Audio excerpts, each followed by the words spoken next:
चंद्र कृपालु भज मन हरन भव भय दारुणम्। श्री रामचंद्र कृपालु भज मन हरन भव भय दारुणम्। नव कंच लोचन कंज मुख कर कंज पद कंजारुणम्। कंदर्प अगणित अमित छवि नव नील नीरज सुंदरम्। पटपीत मानव कवित रुचि शुचि नौमि जनक सुतावरम्। श्री राम श्री राम राम राम सिया राम। श्री राम श्री राम राम राम सिया राम। श्री रामचंद्र कृपालु भज मन हरन भव भय दारुणम्। श्री रामचंद्र कृपालु भज मन हरन भव भय दारुणम्। नव कंच लोचन कंज मुख कर कंज पद कंजारुणम्। कंदर्प गणित अमित छवि नव नील नीरज सुंदरम्। पटपीत मानव तड़ित रुचि शुचि नौमि जनक सुतावरम्। Shri Ram Shri Ram Ram Ram Siya Ram. Shri Ram Shri Ram Ram Ram Siya Ram.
Please stand.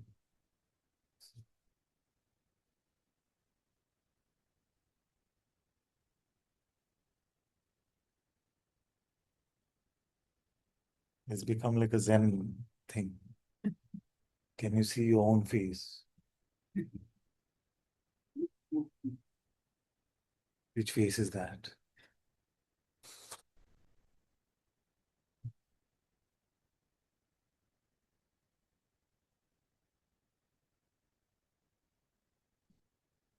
Hmm? So,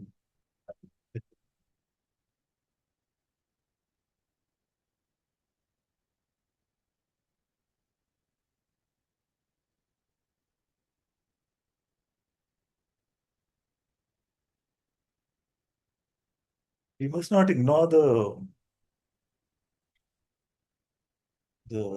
supernatural may not be the best word for it, but let's use it for now. You have been informed for now many years, most of you, that there is that which is beyond worldly movement, worldly things. Uh, so in the world, you can have mechanical, you can have nature, natural, but the spiritual is beyond all of this. It is a very holy process. Now, we have to dive into that ocean of spirituality. We have to dive into the spirit. Now, it is grace that it is universally available to all of us. That just by our turning inwards in remembrance of his living reality, just by turning inwards, he he agrees to pull us in to the heart. He agrees to commune with us. And the strength of the communing can deepen so much that after a point, no distinction can be found.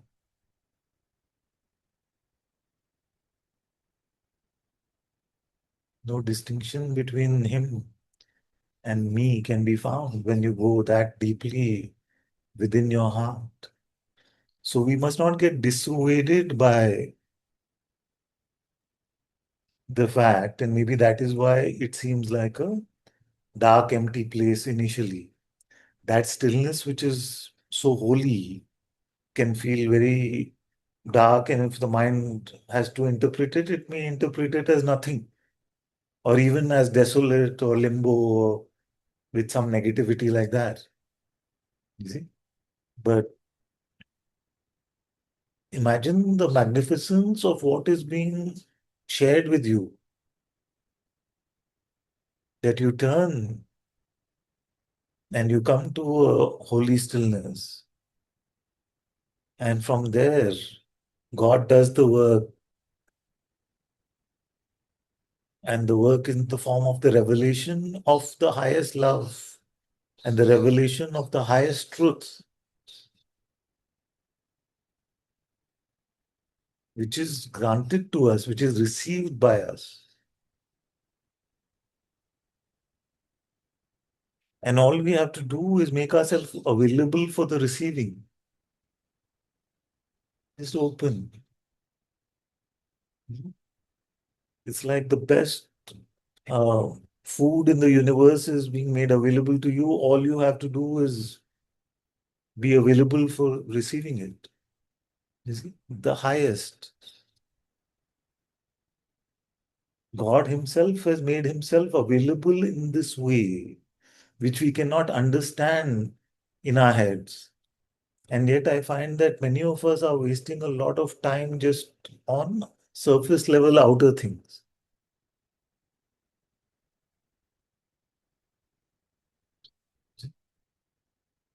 Maybe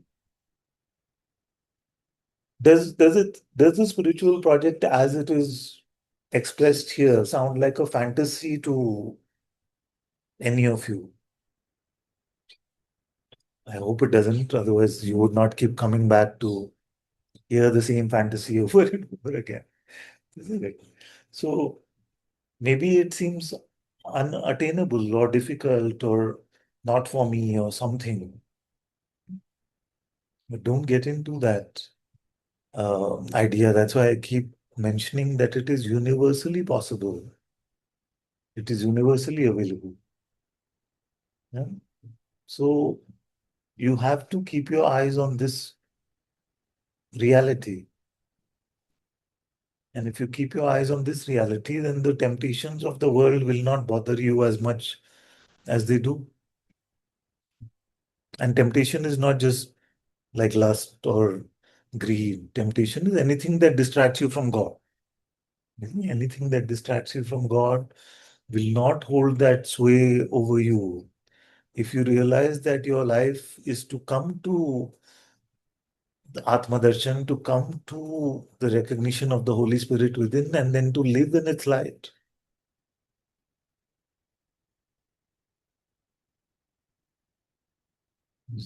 Now, which sage has to come and tell us that without that, our life will be a zombie life?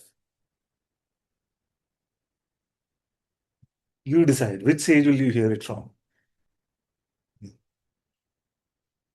Huh? So many sages have told us. So many sages have told us. We must treat their words with credibility. The problem is that initially, the only mode of communication is language. Now, that's all that we have. So then, what we find in the heart, we have to call that love because we have no other word for it. So we keep saying the highest love. What we find in the heart, we have to use the word truth because what other word is there? You see? So we must learn to realize that when the words are being shared with such emphasis, they're not being used in the same way that we use them in the world. The truth of the matter in the world may sound like, okay, now what really happened? Did the car go left or did the car go right? You see? So that kind of, it may sound like it's that kind of truth. But the truth in satsang is the very basis of our existence, the very substratum on which all of reality rests. You see? And it is possible for us to find it, to recognize it. Mhm. So keep your eyes on that which is the highest possibility in this life. You don't have to have a disdain for everything else. I'm not suggesting any disdain for anything else. You see? But you must prioritize the truth as number one. God is number one. You see? So then your inner filter is the viveka, which the Vedantins tell us to have, the discrimination, but in a good way, to discriminate between the real and unreal, then becomes easier. You see, it becomes easier because does this have anything to do with God? Does it have anything to do with the truth of who I am? No. All right. I'm not going to immerse my antakarna in this. You see, I'm not going to immerse my soul in this because it has nothing to do with anything which is real. And what you immerse in is what we will be immersed in. Fair, no? Easy. If you go to painting class, you won't learn astrology. No. If you go to astrology class, you won't learn painting. So, so what you immerse yourself in is what will grow in us, is what we will be immersed in. So if you immerse yourself in God, if you keep your eyes clear, is this about reality? Is it about truth? Or is it about the fakeness of this me and a perpetuation of this fake me? That is how Viveka will happen. Otherwise, when we hear these Vedantic terms, they used to intimidate me. No, then somebody defined for me Viveka means discriminate between the real and unreal. I have no idea what the real is, how to discriminate. Is it? So I'm providing you a simple way to look at it. What does this have to do with? Is it about me, story of the me, better me, my understanding, my relationship, my money, my this, my that? Leave it. Whether you leave it because it is not the truth or you leave it in a holy surrender to God, leave it.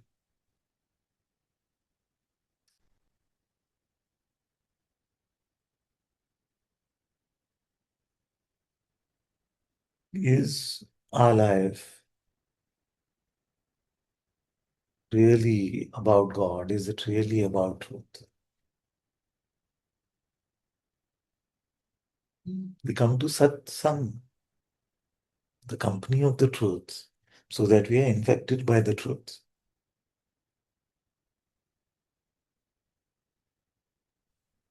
You don't come to Satsang to remain untouched by the truth, no?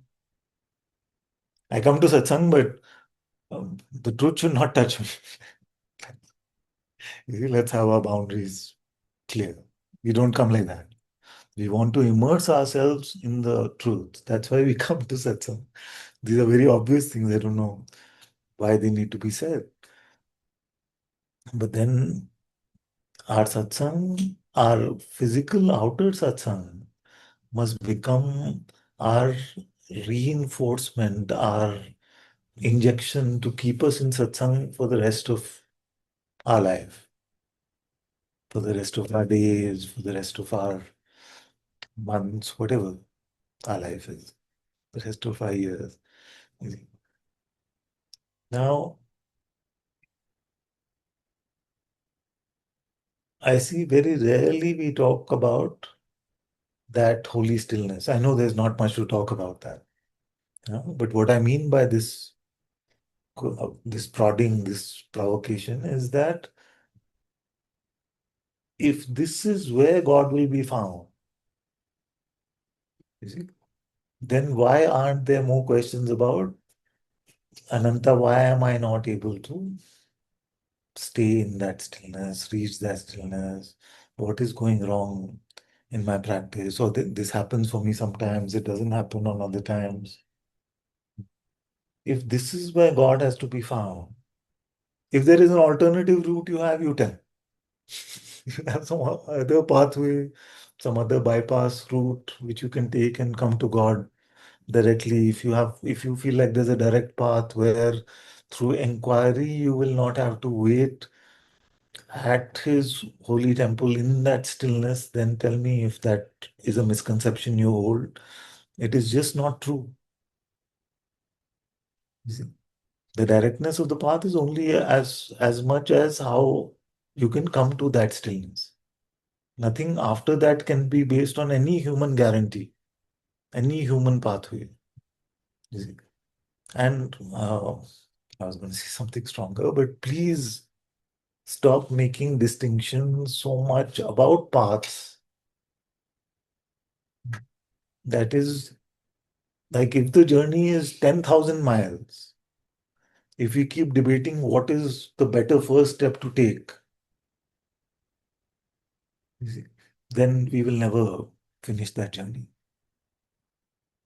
It's just literally the very first step. We may feel like our bhakti path, our jnana path, our zen path, our this path, our hatha yoga path, our raja yoga path, or karma yoga path, all of these paths, all of these take up is the entirety of it. It is not the entirety of it. You see, a path at best can get you to that door. After that, God's work has still to happen inside our antakarna. You see. So don't spend your life thinking about this, thinking about this path, that path, what path, what's better, what's not. And that is why the attempt, that's why the attempt here for the last many years is to present to you a very integrative approach. to say whatever you may do, you have to end up there only. You see? So there is no escaping that. You have to end up there only. You may chant God's name, you may do the self-inquiry, you may do Hatha Yoga, you may do pranayam, you may do scripture reading, you may do kirtan, you may do whatever you want. God will be met through there. See? See? So, and don't like, yes, God is everywhere, God is in everything, God is met in all things, but if that is just conceptual for you, first the holy meeting, the darshan has to happen in your heart before you start uh, uh, deluding yourself into ideas of everywhereness. That everywhereness comes in the light of Atma Jnana, as you get a heart insight of the oneness. You cannot find a distinction between yourself and anything in the world. You see, then that everywhereness becomes apparent. So please understand that no matter which tradition, which religion, which continent of the world, where you are from, whatever you resonate with, you have to make that inward journey. You have to come to that inner stillness. You have to come to that silence. And in that silence, that grace will be received. That grace will be received. That contemplation first will be granted. Nididhyasana will be granted to us. Nobody can do Nididhyasana. We can do Shravana, we can do Manana, and we must. The sages have told us we must do this, this, this. And then the rest of it is a happening in grace. Then what do we want to do? We want to debate first whether that first part doing is God's will or not God's will. That is what we are attracted to. You see, and that is just a distraction. Everything is God's will, but yet you have to do this. You have to do it. One day you will see that it's God's will, then you will have the mouth to say it was God's will or not. You see. But till you feel like you can pick up a bite from your table or from your plate of food, then please follow the follow what is being prescribed. We must follow. And we don't have to follow only what this foolish man says. Follow something. And my only advice is follow something which is time tested. You do not want to waste this beautiful opportunity to come to God in some egotistical experimentation or some idea of rebelliousness. We don't have time for that. We don't have time for that. So take something which resonates in your heart, keep at it. When it seems difficult, keep at it. When it seems dry, arid, no progress, keep at it, because then that is where your time testedness will help you. You see, because when it's time tested, then the sages have told us there will be dry phases, there will be times where nothing is happening, there will be time where it seems like our life is being squeezed out of us. There will be time where there may be desperation, desolation, all of these things will come. So then in the support of the sages, we don't feel shaken off the path. We don't get shaken off God's fragrance because life is offering us something else or distracting us with something else. So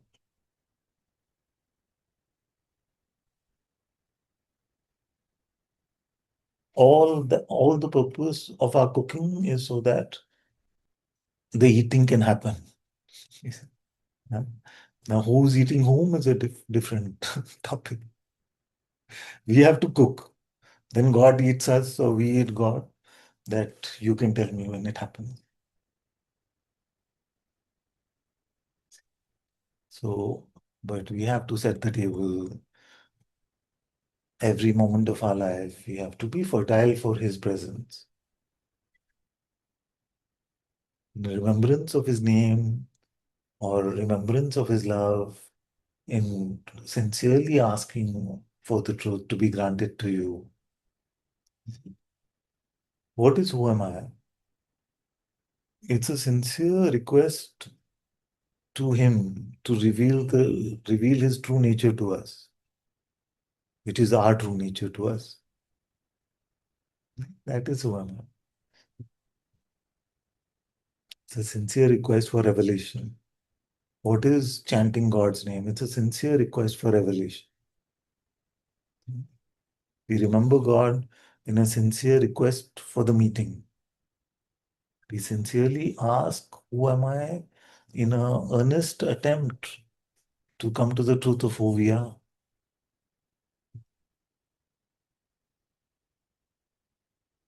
See? And this request makes us have the right amount of humility.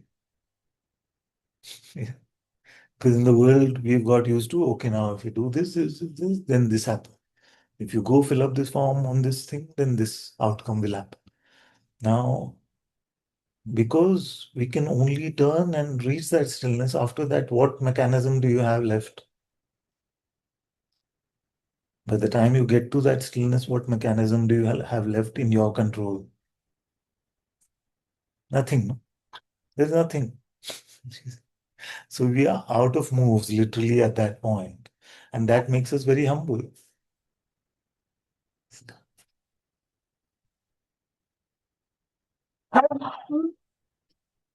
So is that aspect clear that we are in satsang so that we may be granted the revelation of the truth in our hearts?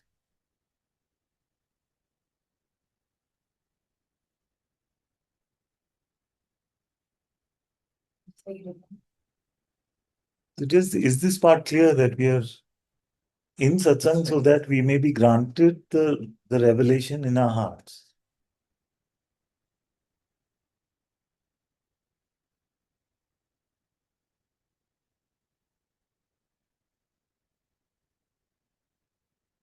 I'm sure if I ask again, half of you will say, what did you just say?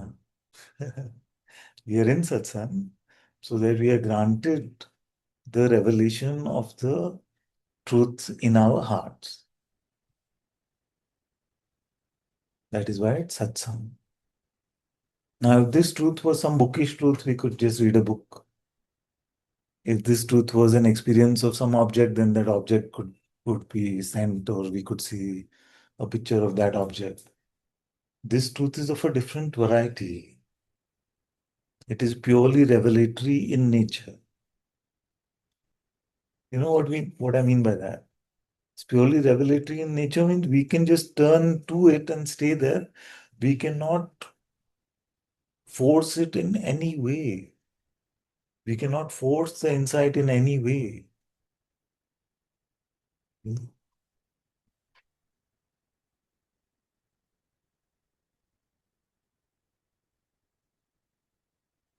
So the cooking part is all that we can do. The eating or the being eaten apart is that which is completely a process of grace.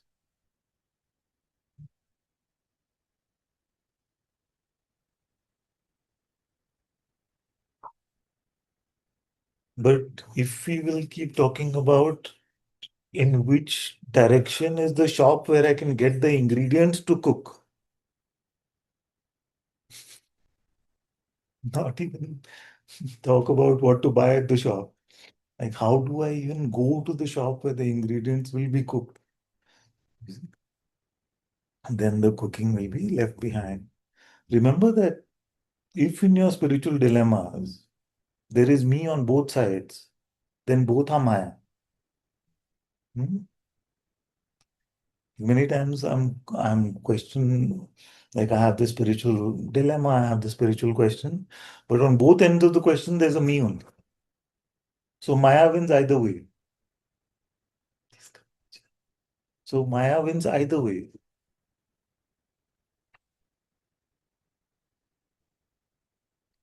So this is spirituality. Spirituality. Spirit has to be on one end of it, at least.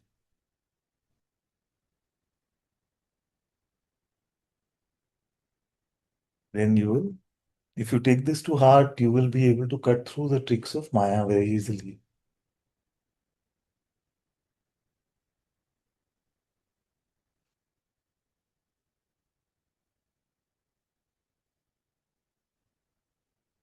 So, can uh, can you answer this for me so that I can feel better, for example? See, I don't know what to, so then I just want to feel better. Where is God? Where is spirit? If you said, for example, that uh, I feel better so that I can go to that stillness, so at least then there is some hope of what we are talking about. That I can go to that silence, I can go to the holy inside. Then, yes. But if spirituality has become a spiritual byproduct machine for us, that I want to feel peace, I want to feel joy, I want to feel love. So tell me something spiritual. Then is it really spirituality without spirit? Maybe it's all right. But that is not the brand of spirituality that I feel to express. That did not sound like a judgment on other brands of spirituality. That's not what I'm saying at all. What do I know? But what feels pregnant in my heart to deliver here is to bring you all to the light of spirit. Not that I can do any of that, but to show you the pathway to the light of the Atma within.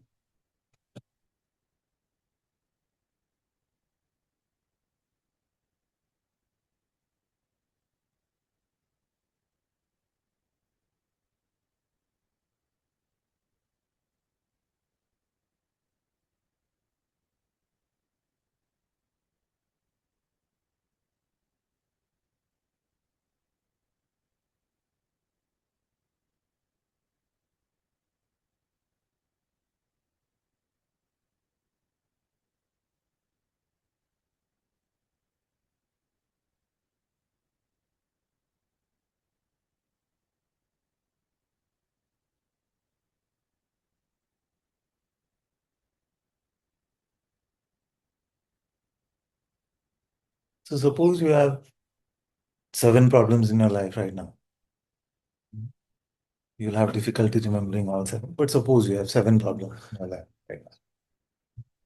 And you solve them. So then, suppose you came and I had a magic solution, something, just drink this. 7 problems are gone. Everybody drink one sip, 7 problems are gone, gone, gone.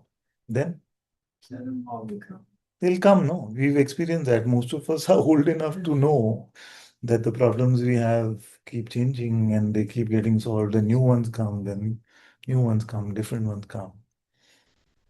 Then that is the treadmill that who's putting for us. That is Maya treadmill, no, that we are running on. So somewhere we must say, okay, now my fundamental thing in my life is to come to God or to come to truth, which is the same. But I keep repeating that, which is the same, because there may be someone new in satsang, so they may get confused. So whether we say my life is for God or whether we say my life is for the truth, it is the same. Then just just feel yourself like that. Just feel yourself living like that for just a few moments. That your life belongs to God and He belongs to you. Just like feel it in your heart. All your problems are waiting for you. They'll come back. Don't worry. Not going anywhere. All the solutions that you've gotten also not going anywhere. Don't worry. Just for a few moments, just feel like your life belongs to God. Nothing is your business except God.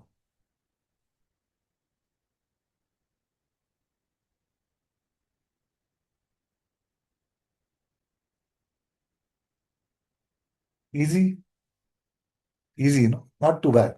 Like most of you have been in satsang long enough that this part, at least for a few moments, is fine. You see?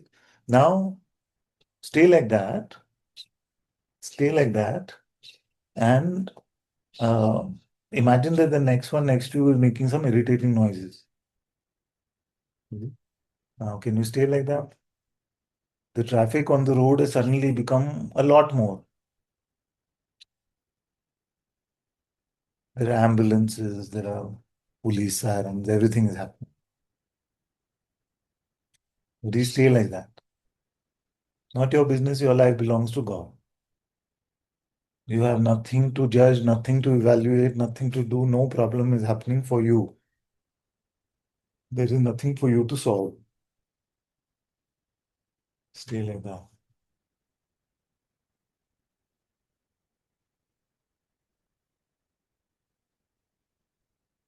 Yeah. Stay like that. It's all right because you're being reminded too. Then imagine that your partner or your parent or your child calls you with some disturbing news. You can stay like that. Tough one.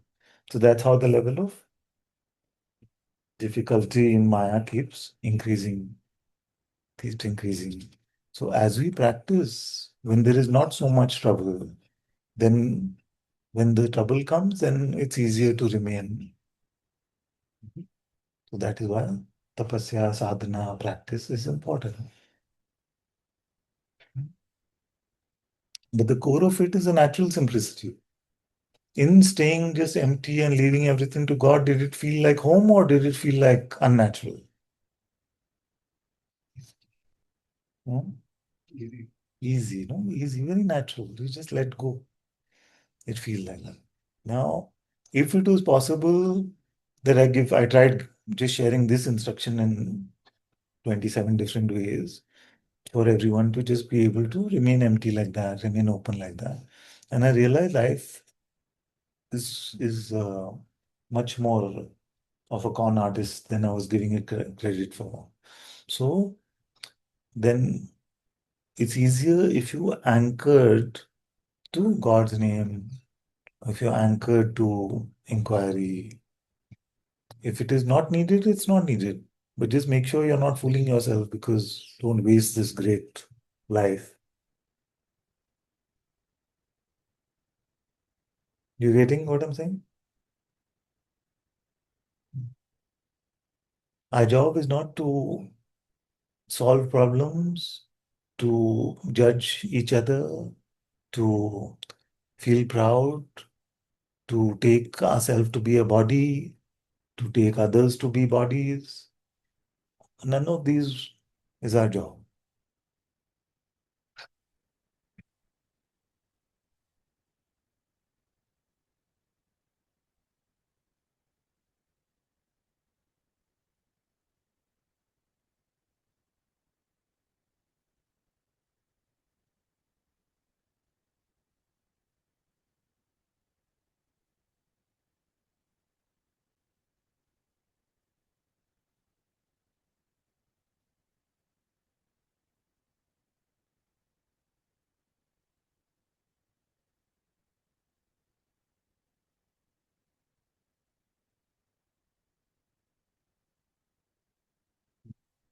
So what did you switch out from? Those of you who are following, what did you switch out from? Right. From just these mental narratives.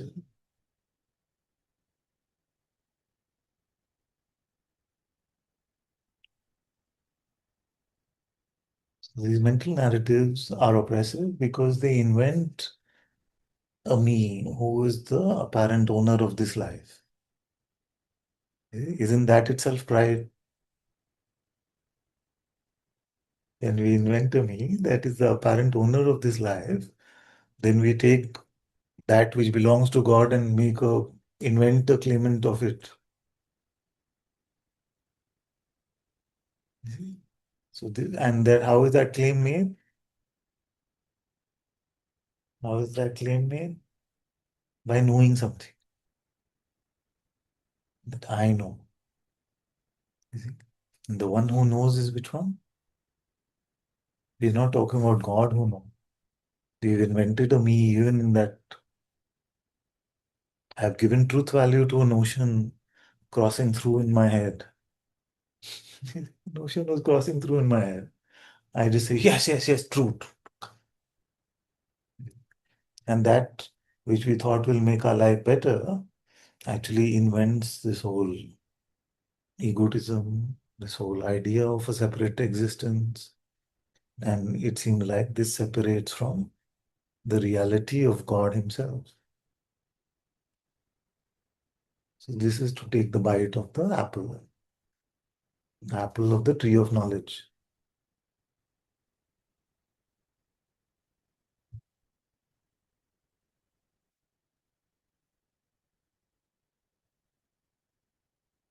You can only have one of two things. No? It's a very beautiful saying. You can only have knowledge of pride or pride of knowledge.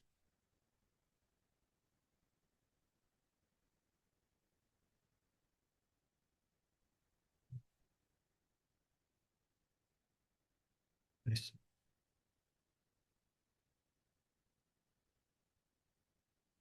Are you able to hear me well, all of you?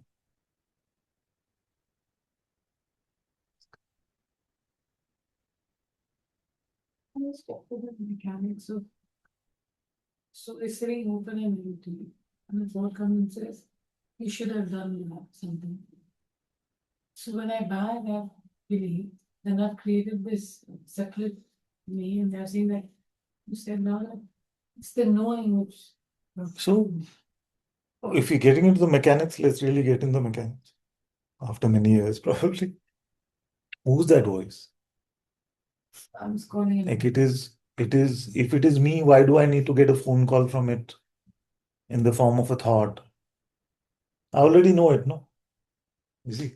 So the mind comes with a thought that, oh, uh, I feel like you are a good person, just to take any random thought. You're quite a good person, you know, like that. So who is this phone call from? Like, why don't you ask who's speaking? Then it'll say, it's me speaking. What do you mean? You see? Then what is this? Me calling me? What is it? Karthik calling Karthik? What is happening? So it's the most absurd thing. Our life is the most absurd thing because we get these messaging and we don't really question who is the sender and who is the receiver. And if it is coming from me, then I already know it. No, why do I need that phone call? So that is why sages have given us this category called Maya, which says that there is a force which uh, pulls us towards giving sanctity, giving truth value to the me, instead of giving sanctity and truth value to God. And that, let's call that Maya, very intelligently.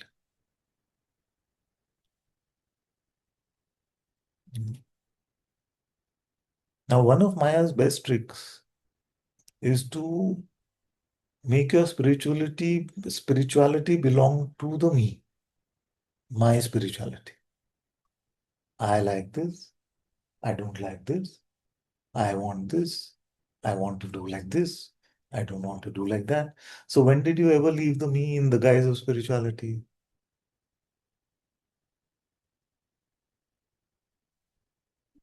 It should be that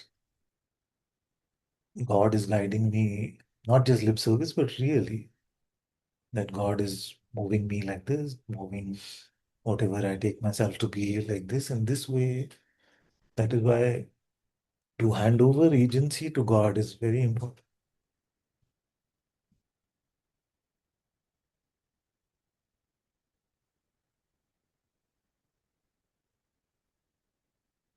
So, okay, let's go further on the mechanics. So we get this unnamed phone call. No? What is it called? Unknown number phone call. Get this phone call from unknown number. We take it that we are calling ourselves. We are telling us something important. Then, you see, then we have a force called attention. We have a power called attention. So attention goes to it. Whatever attention goes to seems to be present, seem to be present in our existence. So attention goes, then it seems to be present, but that is not enough. You see, we have another power, which is the power to grab at it. Let me grab at it and include it in my identity. What is that? That's belief, isn't it? So the belief is the tongs of identity.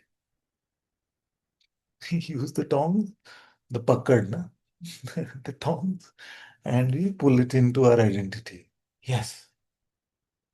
What is belief? This is true. No, no, but what is it? Correct. That can be belief. What is belief?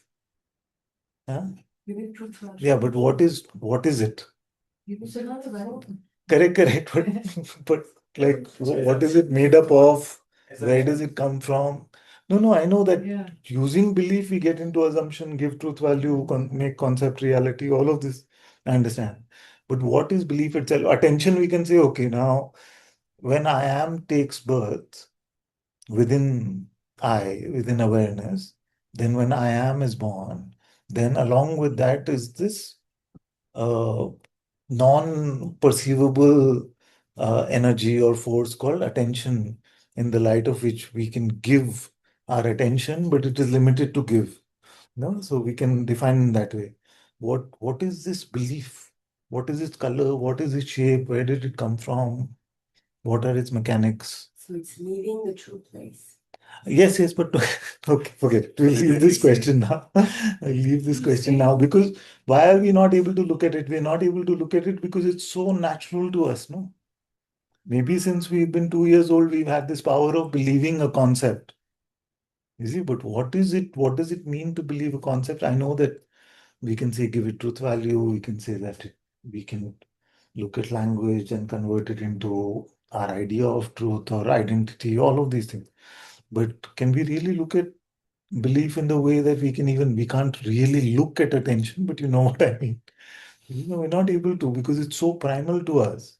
You see, so we can speak a lot about after, post belief, what it does, what the thing is, but what is it for? Okay, let me put it this way. Let me change the question. What is it for? For discerning the truth or something. Is it for discerning the truth?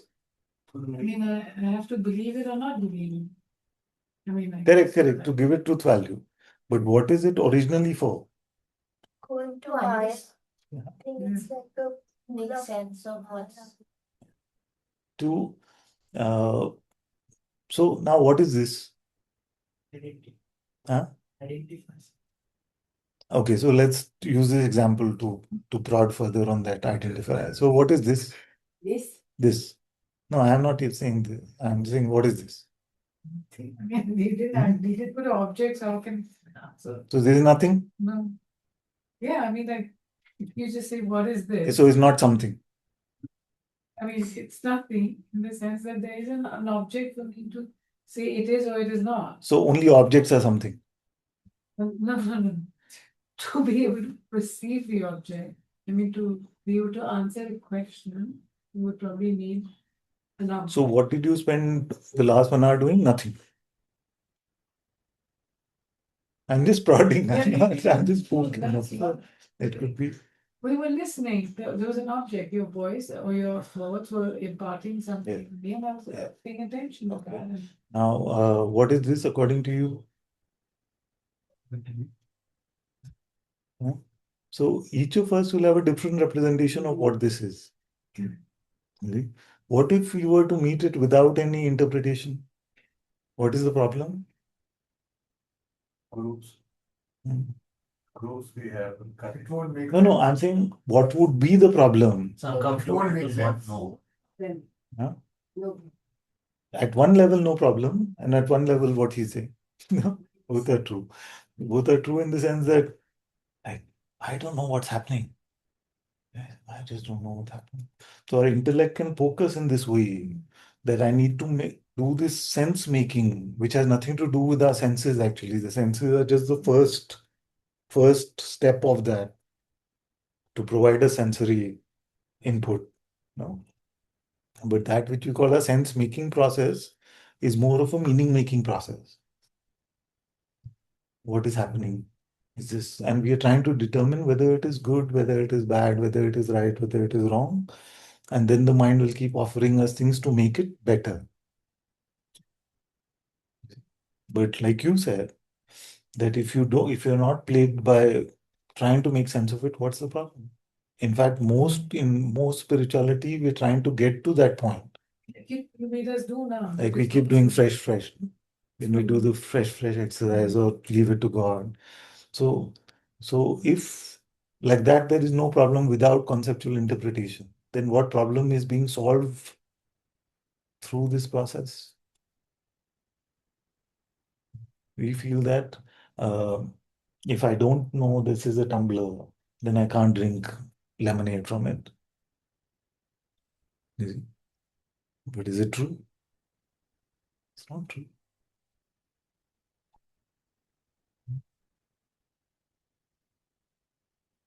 And none of what I'm saying is true, by the way.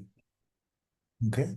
So your mind will put yourself in a place where you're like, but I'm already saying none of it is true. The point is to prod you to look deeper. If I could express the truth in words, then we would be finished many years back. In the world, we have to meet things with some amount of belief, no? But when I look, We have to means? matlab, to even like how to make sense that this is tumbler that I'm drinking water from it. Like there's some amount of belief with them. Yeah, but I'm saying, is that required to drink water from it?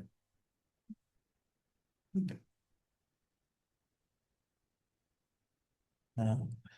So if you want to go to the mechanics of it, the very basic fundamentals of it, then you cannot rely on templatized cheap answers, not even from this mouth. I'm not giving any answers. I'm just prodding you to look further because we love being in positions where we can make ourselves right. Like, oh, I'm so right. Yeah. So like that. We love it. Like, it gives us a sense of security that as if I know. So once we loosen those holds, once we loosen those holds that we have taken to be reality for too long, then our self-inquiry can deepen a lot more. Our bhakti to God can deepen a lot more.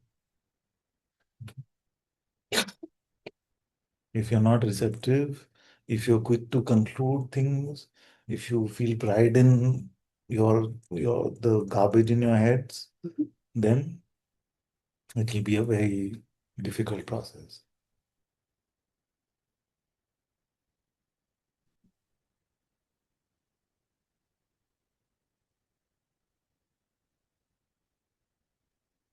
So it needs humility, which is beyond compare. Like humility at all levels, especially in the intellect.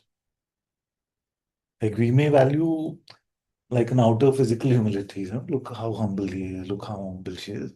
You see, but you may be outwardly humble, but intellectually a snob. You need a lot of intellectual humility. I don't know how to put that in better words. You know, that, oh yeah, I know the right way to live. I know the better I can solve. I know what's happening with this one. I know what's happening with that. So you may be stuck in those places. We may be stuck in those places. I definitely may be stuck in that place. But it's very important to look openly. So when we lose our hold over our conceptual version of reality, then true reality can become, has more space to come alive in our lives. True reality is given space to shine through. If you insist on having things your way in your conceptual way, then where is the space for reality to shine through?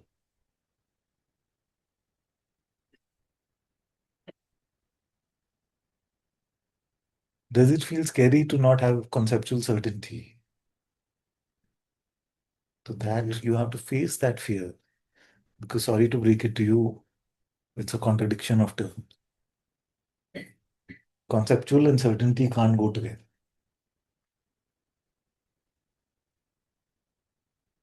Am I certain about that? Of course not. We can't even be certain about that.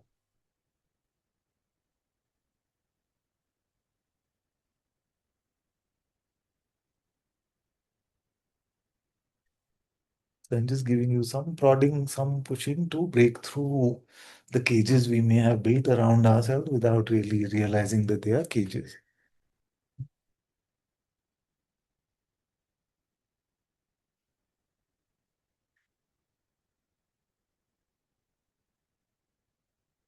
So,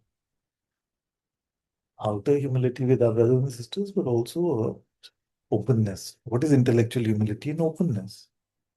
Not to be so cutter is a term in the north, not to be so stubbornly attached to our, I only must be right.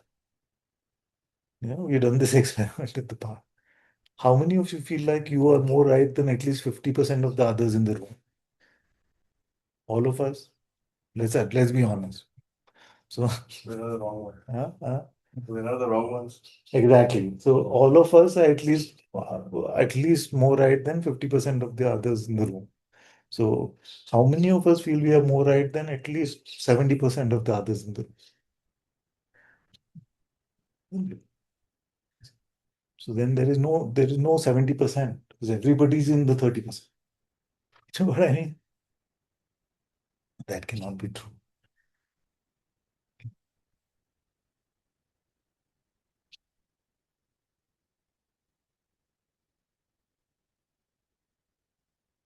These blinding things are universal almost in a way. Like you can go to any room full of people and do this experiment. So intellectual humility means to not be so caught up in the notion that you're right. And if you can go higher, like even at 90%, most of you will still put your hand. There'll be no 90, it'll be mostly 10%. Now because we built it up this way, some of you may say, okay, let's say, okay, not 90. If I say, okay, identify three in the room that you feel are more right than you.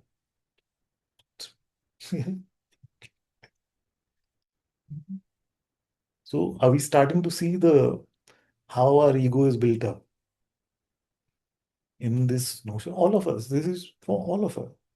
That no, I am usually better, writer, truer, nicer. All of us have this infection.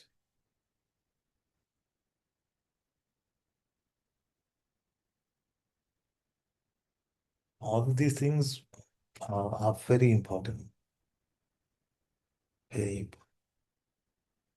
To break the stranglehold of the narratives of the me and to turn your life towards God needs a lot of humility. So I'm just giving you some ammunition for contemplation so that you can deepen in your introspection.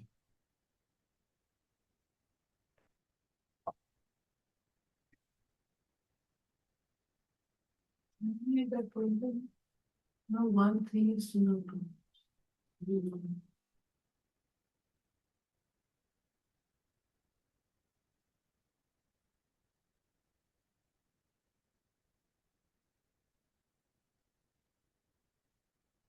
Okay, so just let me do one final prodding in this direction since it's like a satsang from 7, 8 years ago or something. So, what is that which you know when you know nothing?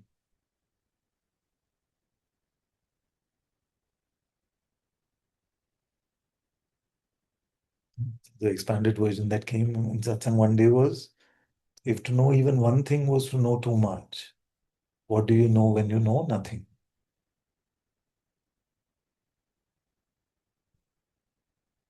What is the attempt here? I'll demystify it a bit. It didn't have the effect I thought it would in those days. So let me try now. So the attempt is for us to look at a different texture of knowing altogether. Because our obsession, our condition is so much conceptual and perceptual knowing. To not rely on that, using this as an experiment, so that we may find a different source of knowing.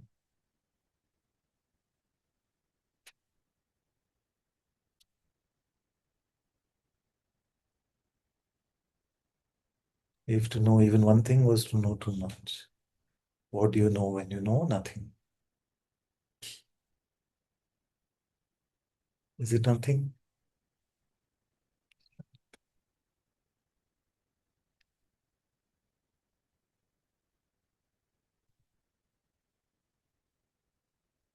So, to come to stillness is to come to that point, or to at least invite that.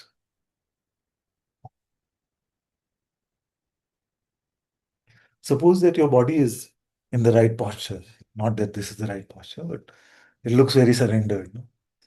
With that. But inwardly, you're just like, yeah, but I know I am consciousness. I know I am the self. I know I am that. I'm just so clear about this, that I wish everybody would understand I am that. Like this kind of, if you know all of this stuff, but outwardly you are this. So would you say this one is surrendered? Then they have to be still inwardly. All this must have also been offered to God. Not knowing any of that, you come to the innocence of a child. Only the children will enter the kingdom of heaven. It's been told to us that only those who are that innocent will enter. So we have to become innocent from all of this oppressive knowing that we have in our life. Just become innocent from all of that. Then that whole Zen saying, if your glass is already full, then what can be put inside? So the glass has to be empty before Atma Gyan can shine through, can be given to us. Uh, So, like, can you explain it this way? Suppose you come to God's door and you say, "Hey, God, I want to tell you this. That in my life first this happened, and then that happened, and then this is happening now, and now I really want God. I don't want anything else. I just want to tell you all of this and all that. I just want to tell you this," and then you keep going, babbling on like that, and then you say, "Okay, time up. Bye bye. I'm going." Hmm? You did not have any room to receive. So that room to receive is very important. The receptivity, the listening in our heart. What is our posture inwardly? It is listening with our heart. It is like an openness which we can't fathom with our mind.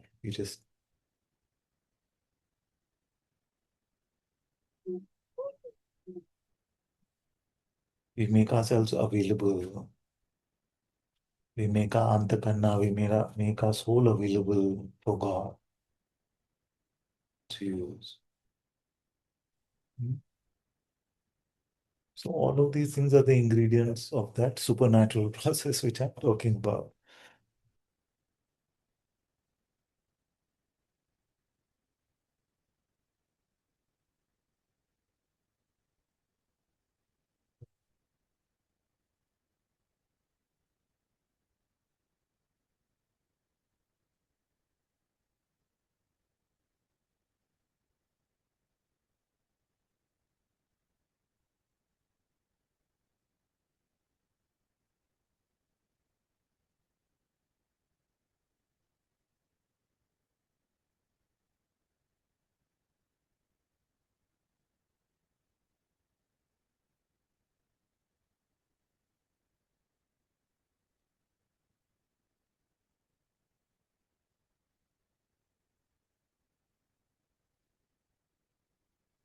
The question of uh, know nothing. How do you know when you know nothing?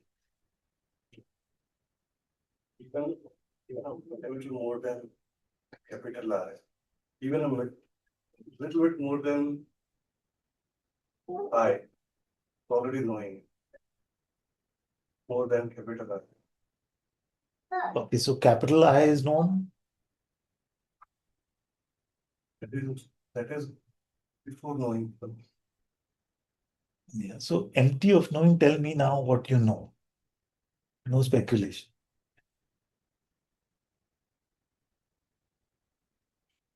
Is not I, is there, otherwise nothing. How is that known? Not in the same way that other knowing will happen. That is the key. Follow the fragrance of what you just said. Stay there. Don't translate it into intellectual understanding. This is a mistake many of us do. We dive, we dip, we don't even dive, we put one toe into the river and then we start talking about the river. Like, I'm not talking about you. Okay. No. I'm not saying about you. I'm just saying that we must not fall into that trap. Just allow all action to appear from within your contemplation itself. Don't convert your contemplation into an intellectual understanding. So you dip your toe in the water. Don't rush to say, okay, it's hot, it's cold, it's better, it's worse, I should live like this, I should not live like this is right, this is wrong. None of that. You see? Then the whole of you will immerse into that. So, uh, this is the thing, no? Like what Shiv said earlier, that till we are not able to make meaning out of it, we feel like we've not gotten anywhere. But this is the stranglehold we need to break. Our reliance on God's will, I don't know if you'll see the connection immediately, but our reliance on God's will happen only when we break this obsessive meaning making.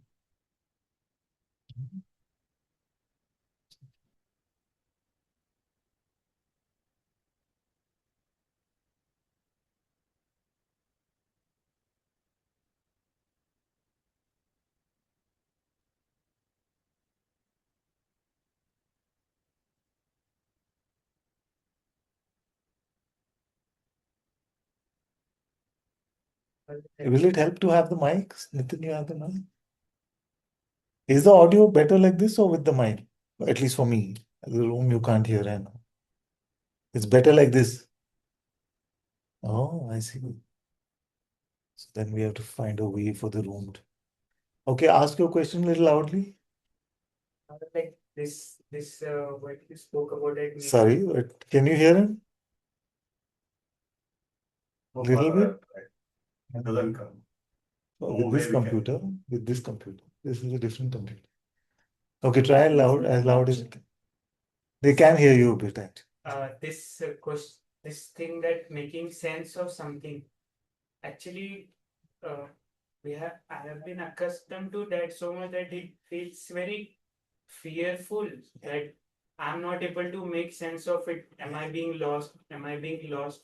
And this also creates a lot of pressure and stress to grasp actually and to let go even for a second, or like after prayer it is little bit easier, but even during prayers it feels to grasp on something. So Yes. is it that Yeah. it grows? And yet, when you're provided a safe space and you say, don't worry, just for 2 minutes, let it all go. And when you said 2 minutes, at least for a few moments, it happens. No? Though that feels good, isn't it? That you feel at home. It feels very natural. It feels like many of you will say it feels like how I was when I was a child or something like that, when before we got into all this stuff. So both are true. That we have this obsessive need to keep adding to our story constantly because that has become our idea of progress. How am I doing? Am I doing better? What can I do to go better? So mind is constantly selling us stories of better. And we feel like without our narrative, our life is stuck. You see? But I want to tell you, if you're not moving in your narrative, that is your time that your life is really deepening, which is completely upside down to the way that we live. So if you feel like there will be people who will tell you that every day you must have grown in your story somewhere. Yeah. If you remain empty of your story, that is when you're growing in your story. Today we're talking about a very radical path, and I don't know why why it's happening today, but yes, please. So, like, even if I want to try to let go and Who tells you that? I know where you go. Who tells you that? what Who told you that even if you try to let go, you're not able to because it's so much of a condition that you have? the same one? The same thief Yes. tells you don't look for the thief over there, because there you will not find. Obviously, the thief will not give its address to you. It creates that what if, like, Exactly. it constantly tries to create that Exactly. fear of the consequences of it's very scared to let go of the Absolutely. So as long as you can identify that this also you must let go of. Now, before you think about it now, natural, no? Like words can also flow, movements can happen, expressions can happen. We don't need that story. we do. In fact, the story only gets in our way. The invention of the ego and the constant nourishing, the nutrition of the ego provided through belief more and more in the narrative only gets in the way of the naturalness of life.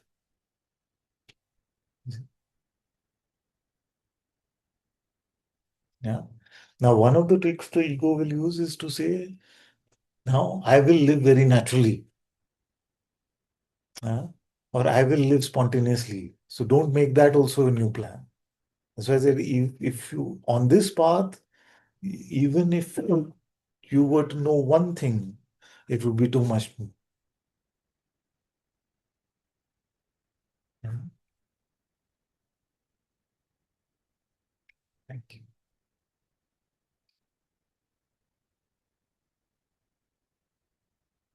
I think what we are talking about actually helps a lot to give me perspective around where am I stuck mentally. Because I think I was trying really hard to find a belief system. And, we're validating whatever I'm seeing, fact checks, like, read material or try to understand where are we. Like that meaning making machine is trying to Exactly. make sense out of everything that Exactly. we're talking about. So it does help to understand that we don't need to really have a belief system to look into something, but at the same time, it also makes me question that if if in case we don't have a belief system, we are going with that sense of nothingness and no desire to make Meaning out of it. meaning out of it, Yes. won't we live in constant doubt around the faithfulness that we have towards something? Uh, because then where, For example, faithfulness towards. like, let's say, the idea of Atma, Yeah. or the idea of God. Yes.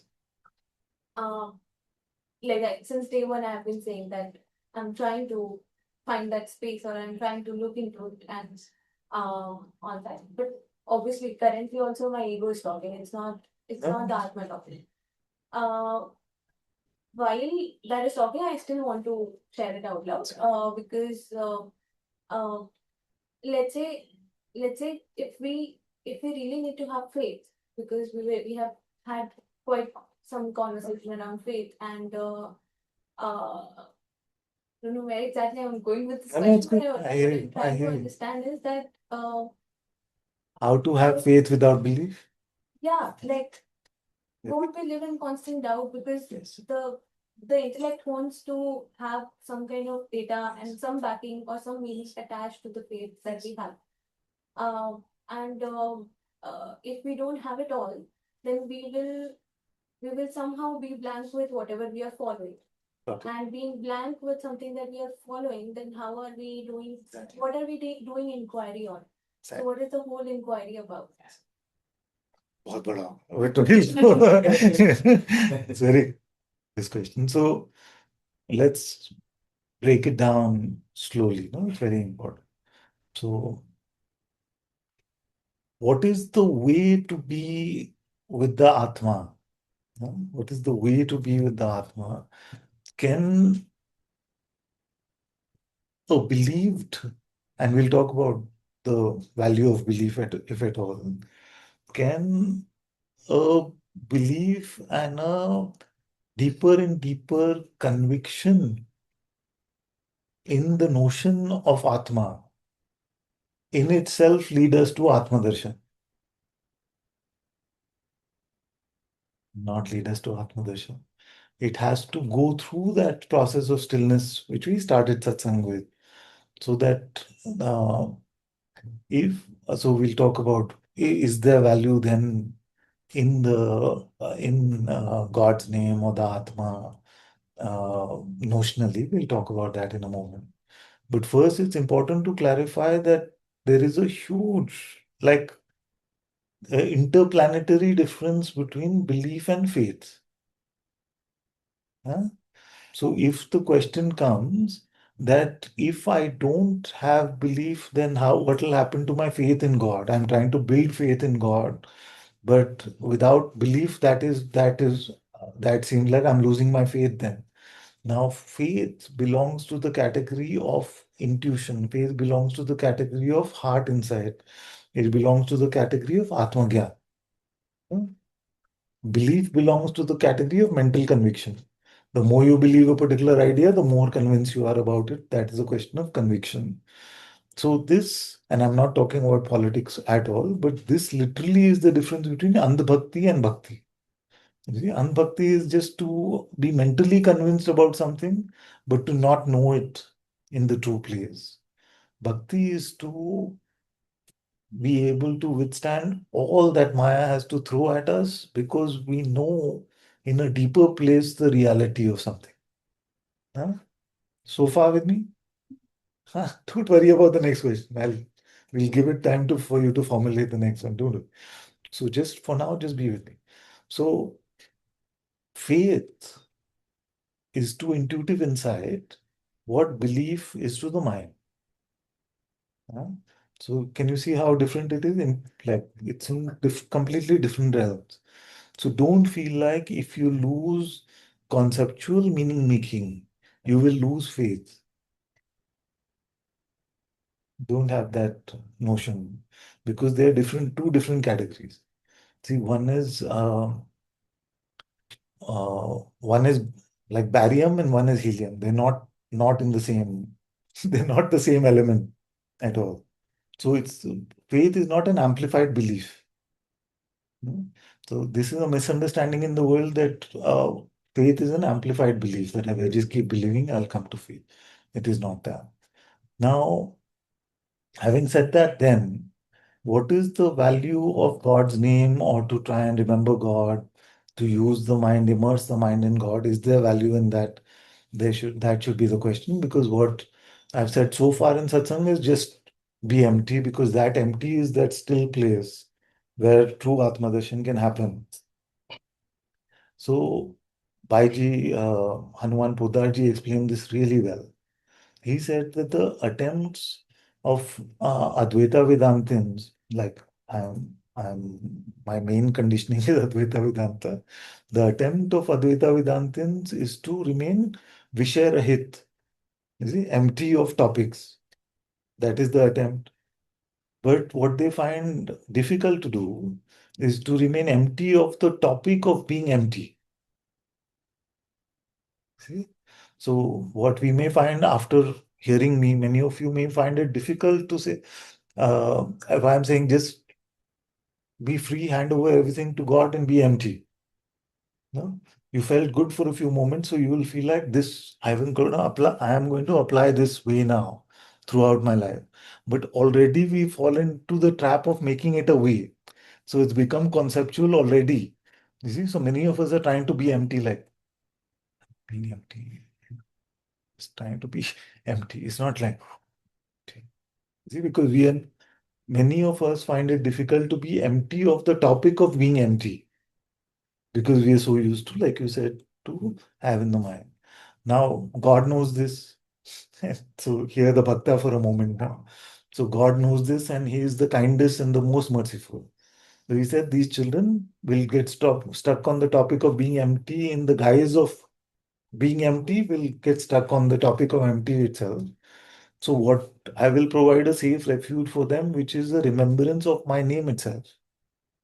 You see, a remembrance of my presence, a remembrance of Him is the only safe refuge for the mind also. You see, so either we remain empty or we remain immersed in God's remembrance. So that is, one is jnana and one is bhakti.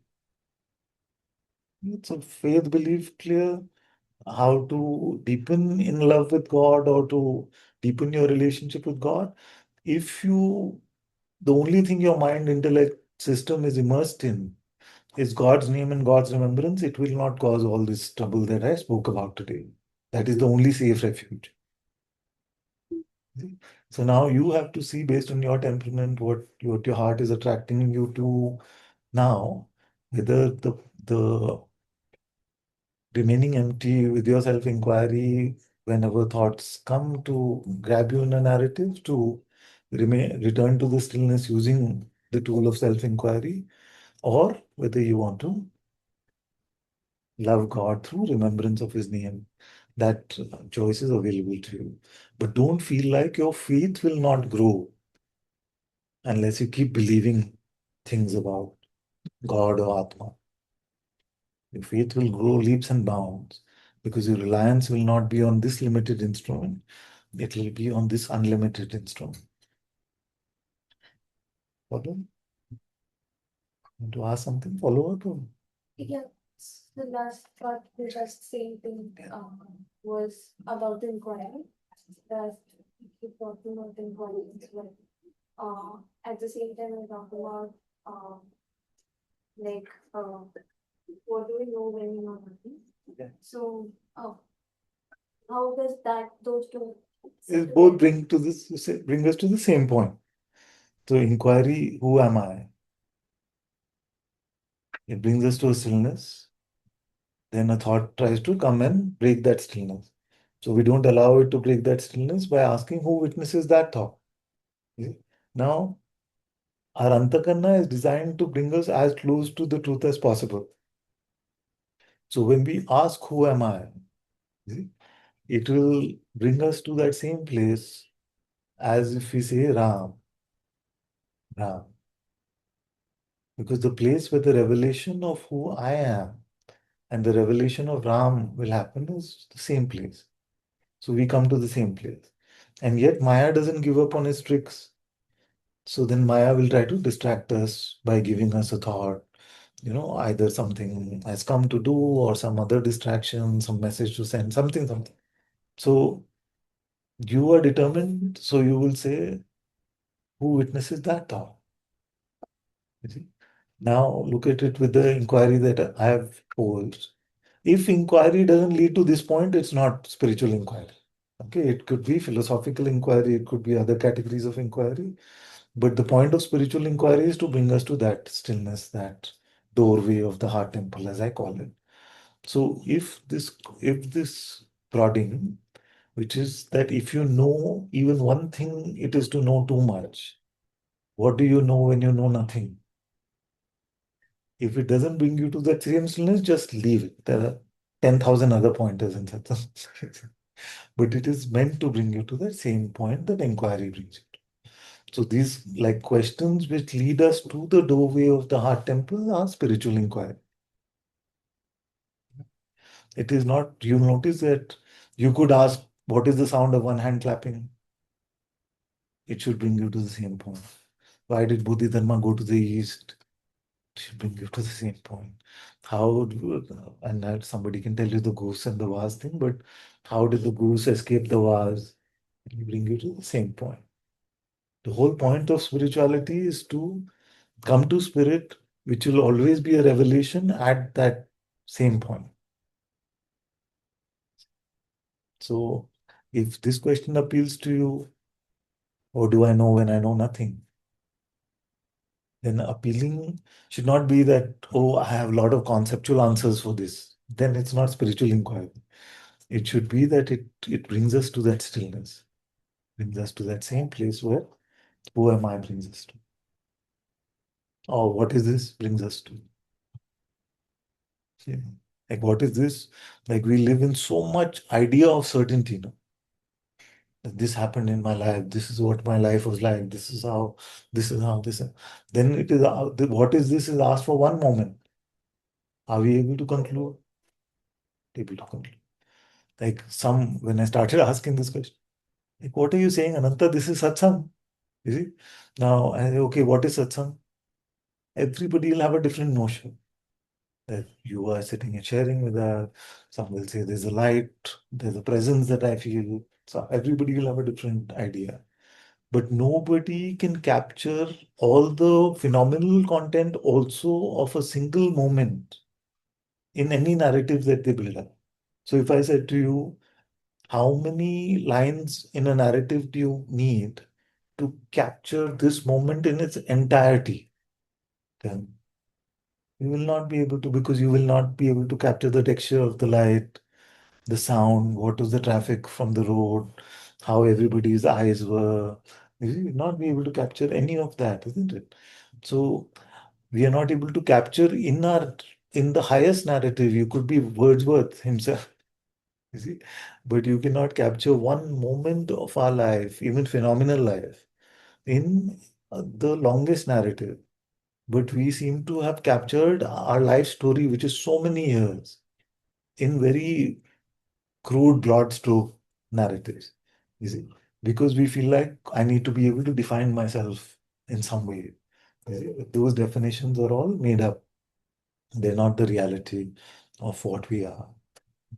So those narratives can be kept aside, can be swept away firstly. So to realize that in my mental capacity, I cannot truly capture the reality of even one moment. What kind of arrogant endeavor is it to be able to capture my whole life story? Isn't it? It's a very strange, very absurd thing. So this is very useful for us. Now, the most important thing I did not say in this, which is that we are not able to capture the phenomenal appearance through our narratives, but we've forgotten the elephant in the room. You see, even if we were able to capture every single phenomenal element, would we capture the witness of all of this? Who is witnessing this appearance? Is that ever part of our narrative? And the the witness is like the depths. The phenomenal play is like the waves on the surface. So we feel satisfied making some broad strokes about the waves on the surface. But who has been able to include the witness in their narrative?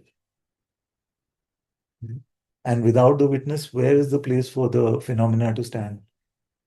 You see? So in our stories, the most important one is missed out. It's like there's an elephant literally in the room, but we write everything around the elephant. We don't talk about the elephant. That is the main thing. No? So the unperceivable witnessing is not a participant in any story. And because the main one is not part of any story, all stories can easily be dropped. So you're not saying to. So it's like they were literally an elephant, okay? You were standing throughout satsang, you were standing in the middle of satsang hall. So you went back home, your parent asked you, what happened in satsang? You say, oh, I was sitting next to Manat, Radha was in front of me, then I was talking about knowing and not knowing, you know. And throughout that whole story, you didn't mention the elephant. Would it be an accurate depiction of what happened? No. So in the same way, we lead our life forgetting the main one who is witnessing all of this. Why do we not include? Because what will we say? You're not asking us to include elephant in the story, because it cannot. That's what I'm saying. Why don't we do it? Because we don't have words to express it. You see, we don't have the words which can define that one. This elephant cannot be put in words. Like you may say, sheer witnessing, pure awareness, all of that. You constantly keep saying there was pure awareness of. That is not going to make it viable. It's not going to make it potent. You see. So then all of our stories at best are about waves on the surface. But the one who is aware, the one who's aware of sight, smell, taste, touch, hearing, that one is not mentioned at all. Instead, a fake one is put in the center of it. The me, which is a strange combination of body mind system, is put in the center of it. So that's why all these things are called lies. That's why it's called the untruth. So it's called Untruth. untruth is. It happened to Amitabh Bachchan, but you wrote Shah Rukh Khan. Then it's untruth, no? So if you are the pure awareness who is giving birth to this universe in which all of this play is appearing on your own screen of consciousness, instead of that you are saying, I'm this bucket of food that I've eaten and my name is Amol and I have this thing, then isn't that a big, big, big lie compared to what reality is? Any attempt to tell the truth is also a lie. That's why I said everything I'm saying is not true. Because truth, imagine if truth was that small that could be captured in words. I won't want that truth. If God was that small, we're talking about God. No, truth and God is same. Satyam Shivam. So if he was that small that he could be captured in words, then what would be the big deal about him? Opening mouth itself is. And this, that it is false is also false. You can't make a negative negation position and take that to be true. That's what brings you to empty. You cannot say anything I say is false. What about that? That also has to be false then. Then what is true? You see? So then that brings us beyond the play of words, beyond the need of definition. To see the futility of defining either way, we come to a truer place. You see? Why is it scary? Like first Shiv said, then Bhairav said. Why is it scary? Because in the world, we are not provided the alternative. In Satsang, I'm providing you the alternative. Trust me and let go. You are not going to be lost, you are going to be found. You will have the revelation of God Himself. So, my job in Satsang is to reassure you, to let go of your fear. Your false narratives are imprisoning you in your own self made prison. Let go of them and घूंघट के पट खोल तो ये पिया मिलेंगे. And you will find God, you will find the beloved one.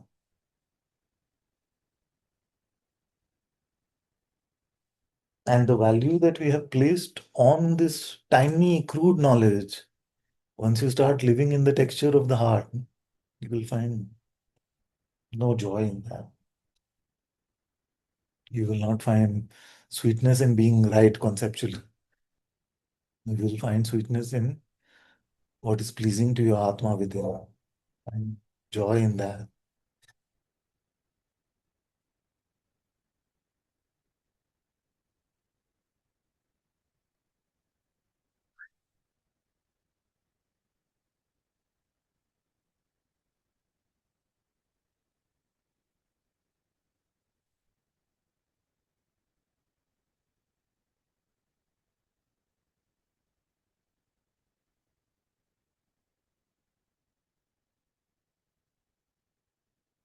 Yeah, very good. Let's hear Akshay.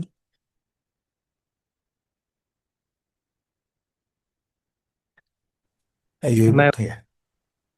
think Say it again. Say it again. No. Am I audible now? Yes, yes, yes, very good. So, Father, I have a question. What ends the identification? Doing the self-inquiry and then not believing the answer from mind, or sitting in silence? Well, both in a way are the same. Then what happens is that, okay, let me take you through it. So you ask, who am I? And you're not accepting the answer. If some answer seems plausible, then you ask, who witnesses this thought? So you keep returning to the silence.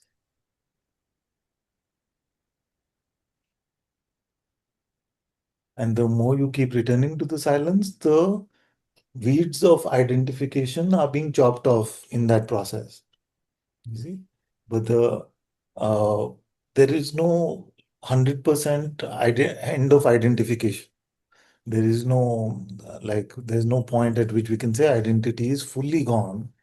That even after the revelation of the Atma within, even in the light of the Atma, the revelation of yourself as Nirguna Brahman, one with Nirguna Brahman, even coming out of that 99.9% of your identity may dissolve, but the tiny insect of identity and the potential to grow that identity back still remains in all of us.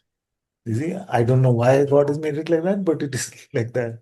If you see the lives of any sages, they will tell you that.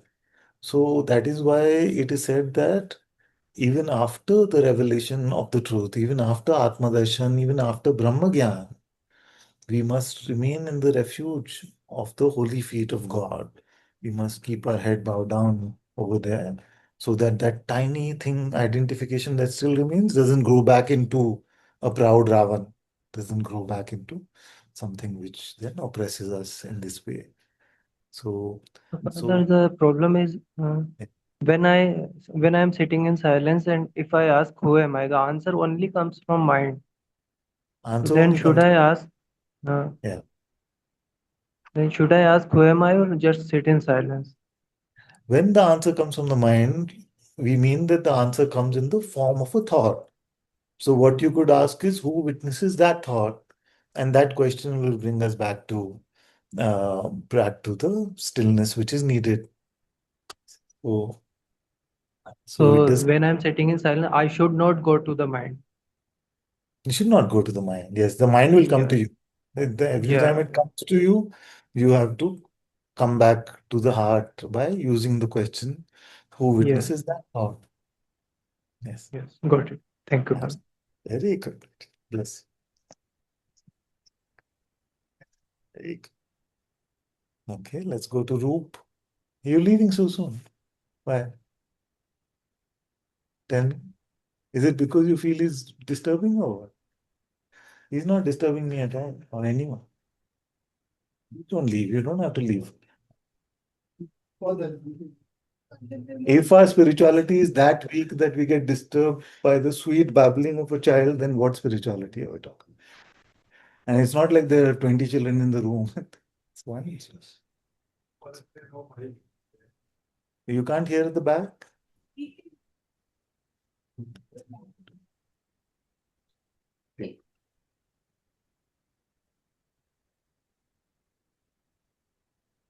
Now, only after you mentioned it am I even hearing what you not a thing at all. Don't worry. So, okay, let's go to Roop. No problem. Stay, my dear. आपने मुझे last time बोला था to check if mental physical sensation कितना है और उसमें Can't hear you so well, my dear. Yeah, maybe you can come closer or something.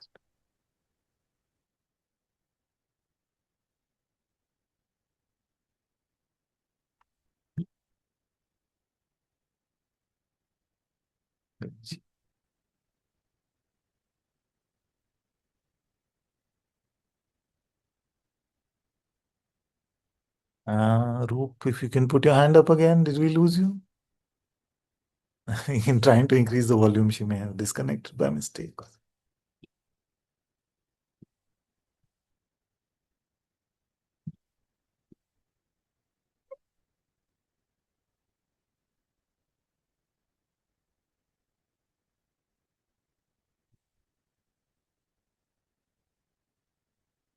We'll just give it a minute, otherwise we'll go. Ah, there she is.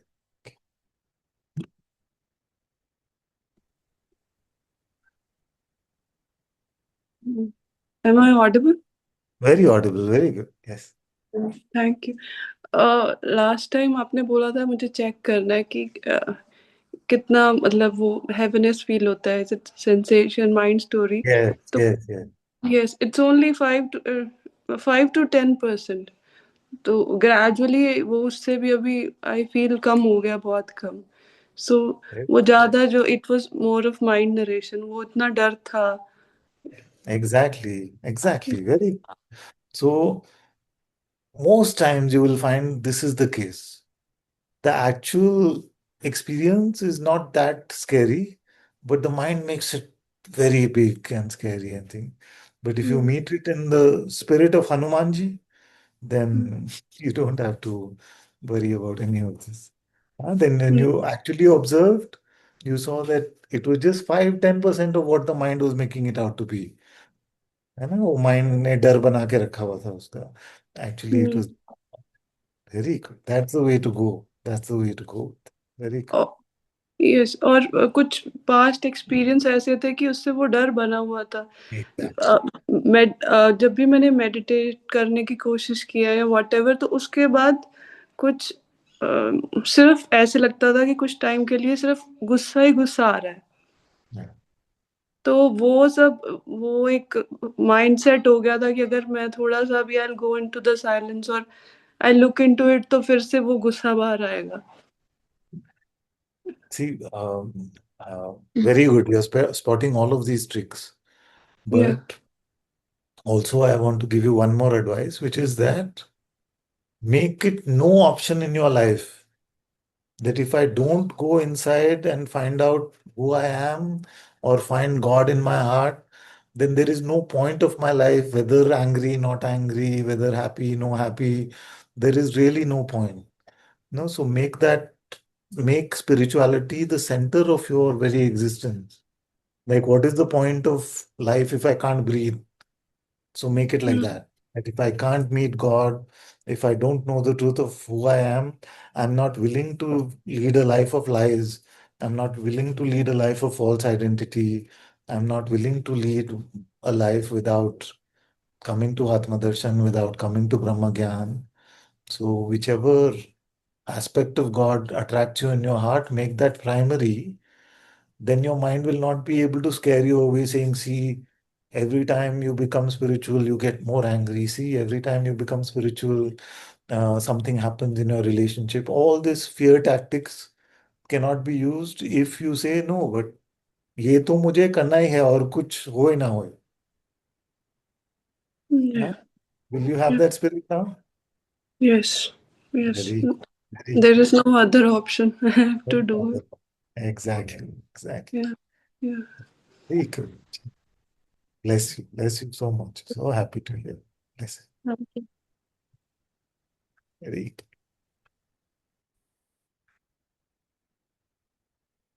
Let's go to Divan.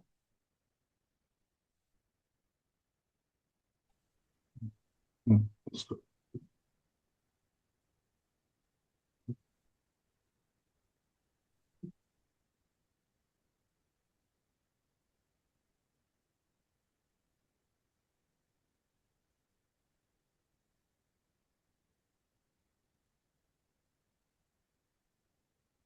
Thank you. Thank you for Welcome. feeding my heart. Thank you for feeding my heart, Master. Just so like how you're just able to express these things in very simple ways. I'm just so grateful. Um, I want to expose something, Yes. which is that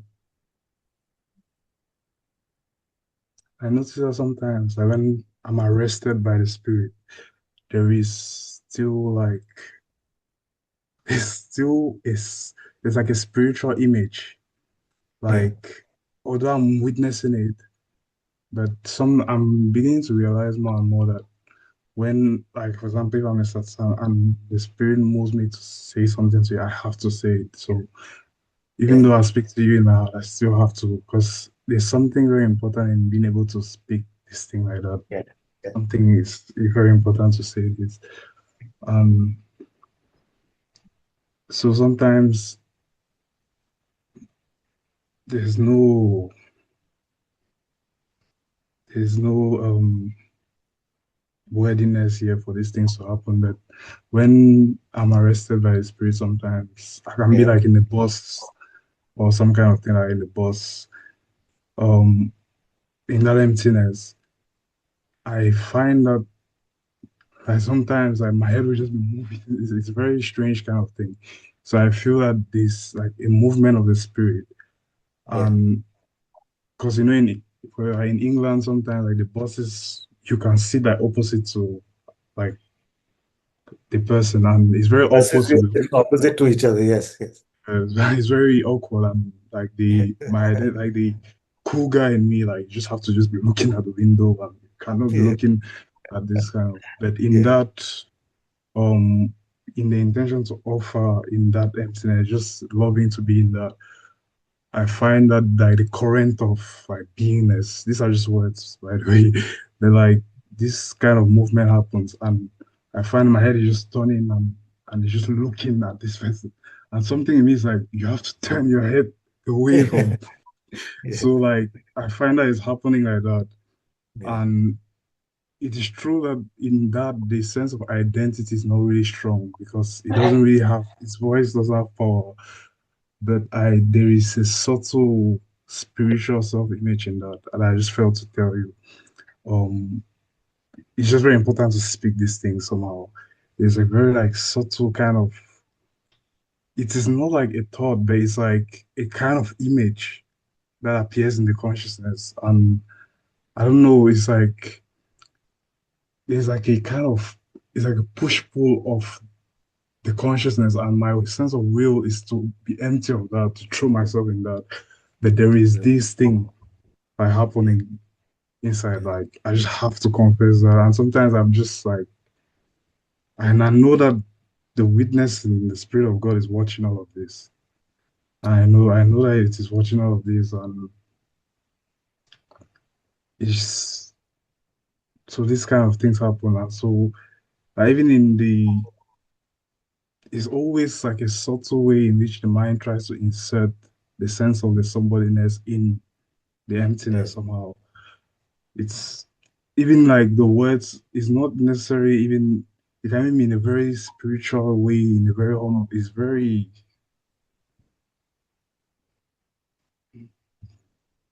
so it's just grace and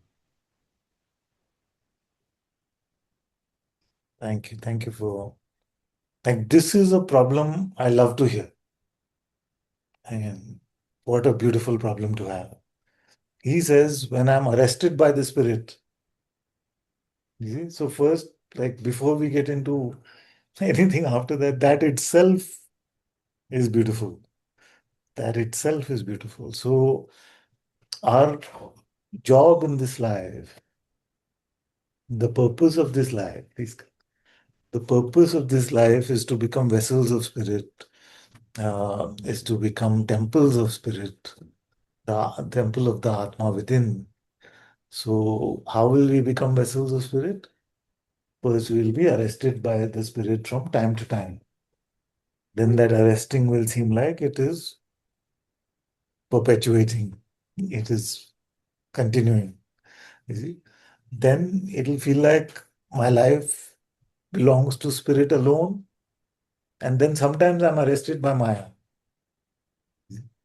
But already to be arrested by spirit is very beautiful. Keep that arrest, may it become a life sentence, is my blessing.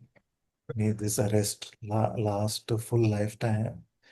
And then you talked about uh, things like some self judgment comes, things about some self image. The mind will come and say, but you can't be looking at this one, you can't be looking at that one.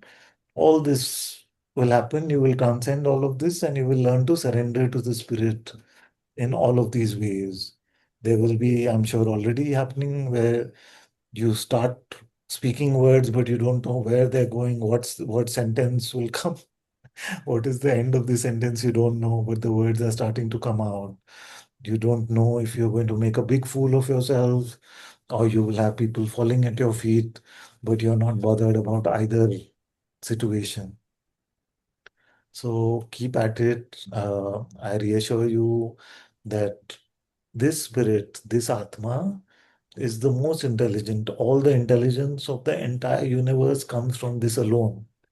So, in the true arrest of the spirit, nothing untoward, nothing inauspicious can ever happen. So, something's happening on the screen. Okay.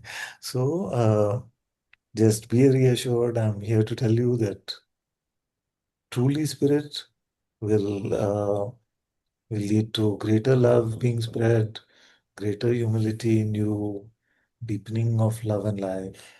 How to tell spirit from Maya posing as spirit is from its fruits. Yeah? From its fruits. From by their fruits, they will be known. So in the same way, if you notice that in some situation, if the mind is play acting, if the mind is uh, trying to pose as if it is spirit, then it will lead to uh, anger, irritation, fear, resistance. All of these things will show up. So not to worry you about that. It's just to keep it really simple that when you are arrested by the spirit, you have nothing to worry because its fruits will only be auspicious.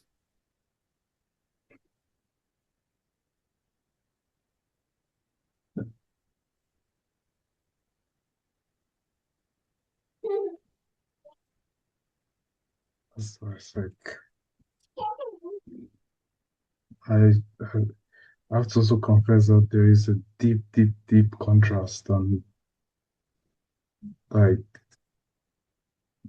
there's such a deep contrast. This life is still very much worldly in its way, and so this is why like it's just so I just feel so unworthy of this, honestly. And it's not even like a spiritual cliche to say. I'm just telling you the truth, I hear, and I hear you, and it's I feel just this. it's just like you must say you're so pure, you're just so pure, and that not at all, not at all. And sometimes I just feel like I'm just thinking that I cannot live without this. And it's just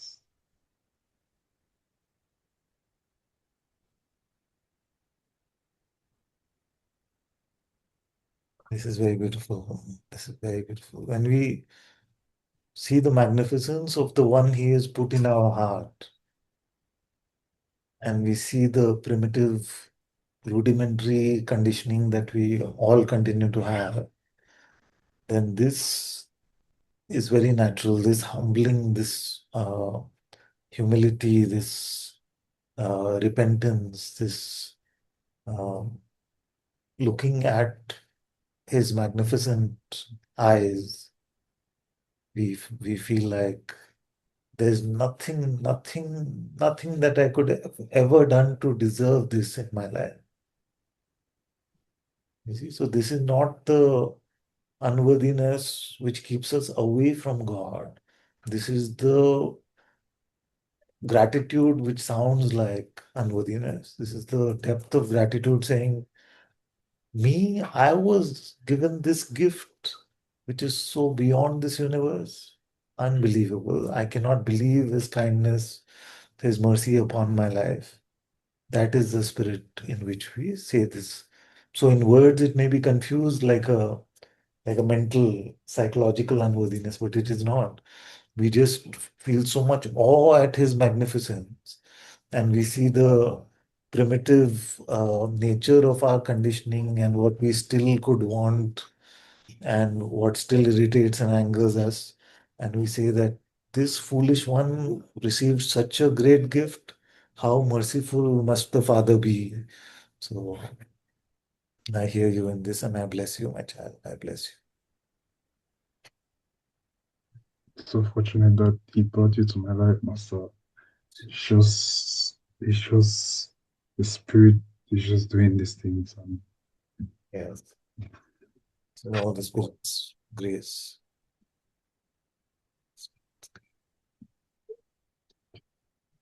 Bless you.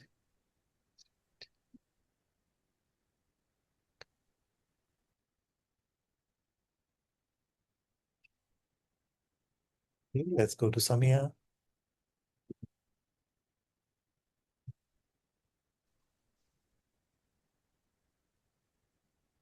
Hi, Father. Hello, my child. Father, I need to. My battery is very low, so I will shut my video, okay? Yes, yes, please.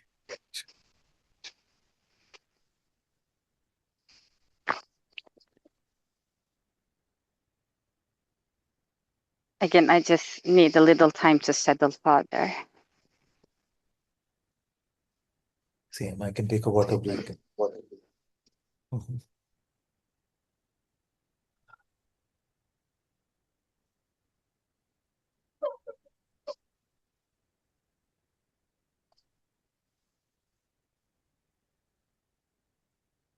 First of all, your background seems so beautiful, Father. I couldn't hear that, my child. What? Can you hear now? I could, though I couldn't hear a few words in the middle. What was beautiful? Background. Your Background, yes. background, Thank you. your new Love it. background. Love it very much. And thank you all, Sangha, Meera, especially for this seva. It's very beautiful. I have a question that I want to ask. Yeah. Um, Actually, I heard Radha and Mira also talked about this tiredness a lot, but Yeah. maybe I need to really listen again. I couldn't listen properly, but I want to bring this to you also that Father, like other than, I don't know, other than doing zikir, like other than intense sadhana or Yeah. just being with God, I feel just so tired, Father, like doing anything else. I feel incredibly drained and I turn into something else, someone else as if like, and people always telling me always, oh, you are again tired. And I'm just tired even from hearing this because I feel like people doesn't understand me. And the people, I mean, it's just very much spiritual ones, Father, like who have their also master. But I see that sometimes like pets are different. They are experiencing anything else, something else than me, than my pet. It's understandable, but also I just want to know if this tiredness is okay also, or it's really something that I need to go beyond because yeah, like what happens is just today also I talk with someone. I generally don't prefer to talk like casual things, you know. Yeah. Well, with some people I can do. With some Yeah. people they are so mature enough that we can speak anything, you know, and it doesn't make me tired. But with some, even just words, I feel like I will go, I will die, you know. Yeah. And but other people doesn't affect it in that way, that so much. They also feel that yeah, it was something else, but I feel like I was dying. So I just wanted to bring this to you and hear from you, like if this is something I don't know, Father. But I will now also add that someone once told me when I was in Abraham's tomb, Yeah. not it's not a tomb, but Abraham's presence, and I feel like he was sent by Abraham to me anyway. That person, after seeing my life and how events unfold around me, he told me, like, you have something like as if you are not protected or something. I don't know what is that, but yeah, his words just struck me. I don't know what is it, but yeah, it's like my protection wall is not strong. Yeah, let me put it in that way. So I just wanna hear from you. Thank you, Father. I have one Thank more you. question after that. Thank you. Oh. All right. So don't worry about protection wall, firstly. Don't Our job in this life is not to create any walls around us. Um, in terms of tiredness, you have to see the texture of it. Like uh, all of my life, I've been an introvert. So for me, interaction with people was mostly effortful and tiring. So, except like you said, there's always a close set of friends who would not be that tiring. All introverts have this kind of thing that we have a close group, which doesn't tire us, but to speak to new people and all feel like we have done some work, like we are doing a job and then coming back to rest. For extroverts, it's the other way around, where they feel like if they have to sit just by themselves and they're not getting to engage with people, then they feel like they're losing energy. And then talking to people, expressing themselves even loudly, then seems to energize them even more, which for me was always strange as an introvert, because if I had to have loud conversations with people, especially those I don't know, that could be very tiring on the system here. So that is one kind of tiring, and what you said could sound like that, but you have to see and tell me. The other kind of tired is like a Maya distraction, which keeps us away from God by keeping our attention on the body, on our mind, to keep us just worried in a state of like concern, like in a state of self-concern, worried about what's going to happen to me in the form of the body. And so that these Maya tricks can also be there. So you have to see whether it is really trying to take you away every time you turn to God and you say, I want to devote my whole day to God. Does it try to create this hypnosis of being tired and therefore unable to do that? Is it like that? Then you could fight it in Lord Hanumanji's strength and not given to that tiredness, not given to any mental fears about it. Like Roop, the child who spoke before this, said that when she really examined the sensations, the mind was exaggerating them so much that she felt like what is happening to her is much more than what was actually happening. So when Maya wants to take us away from God, it uses the body sometimes as a mechanism for that. So you have to be a bit vigilant about that and see if that is what is happening to you. Like what you could do is, uh, if you're feeling like you're tired and you can't pray, you can't stay with God, then put on some uplifting bhajan or uplifting reminder of God and see if that makes a difference somewhere and you bring some strength back and you feel elevated because of that. Don't expect it to work immediately, because Maya will fight for some time and convince you that you're going through some physical affliction and things like that. But keep trusting your heart to guide you on these things. And it could vary from day to day. So it could be this uh, external interaction thing, could be just how our system is designed. For whatever reason, he designed it that way. And this Maya distraction could be something that you have to be careful about, be vigilant to. And that is what the other day Radha and Meera were talking about, how Maya created this whole scenario of strong illness, and God, by His grace, just healed all of it and brought them out from this kind of fearful state. So try to be, even if the body is feeling under attack in some way, try to be as fearless, because God is with you. Don't fall into fear. And if by while remaining fearless also you feel some bodily affliction, then it's good to check with the doctor, good to get some medical advice on that. But mostly if it is a this kind of Maya attack type thing, then when you're not in fear anymore, then you'll feel better when you're out of self-concern.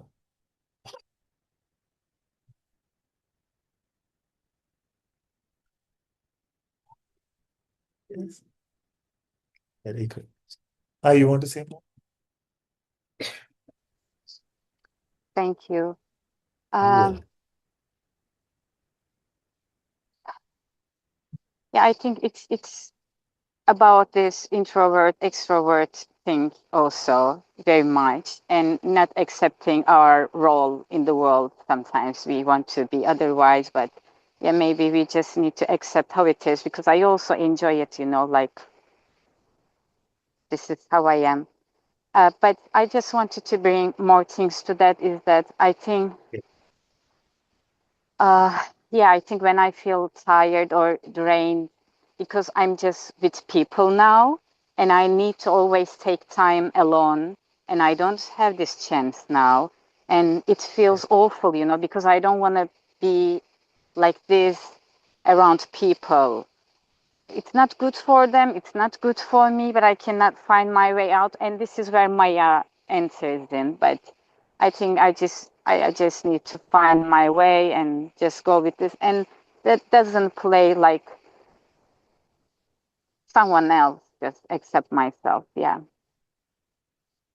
um may I one bring in my coming and yeah. forward when we are in tiredness, what you could do is, and this will sound very primitive and strange after the kind of satsang we had today, but if you feel like you're caught up in something, some Maya trap, then depending on the expression of God that you like, you can pick a chant.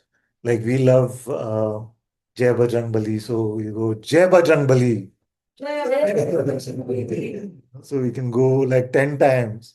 And if you still feel like there is, like wholeheartedly and full throatedly, like find a place where you can just praise the Lord in this way.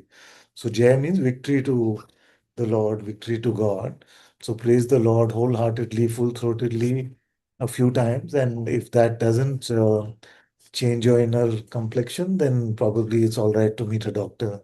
But usually, if it is these things like Maya and things like that, then it cannot handle praising God full heartedly with that kind of courage, with that kind of faith.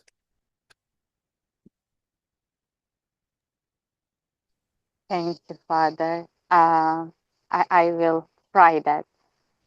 Yeah. My another question is that I'm a guest now in the house, uh, with my Sufi Baba and with their children, which is like my Sufi family here.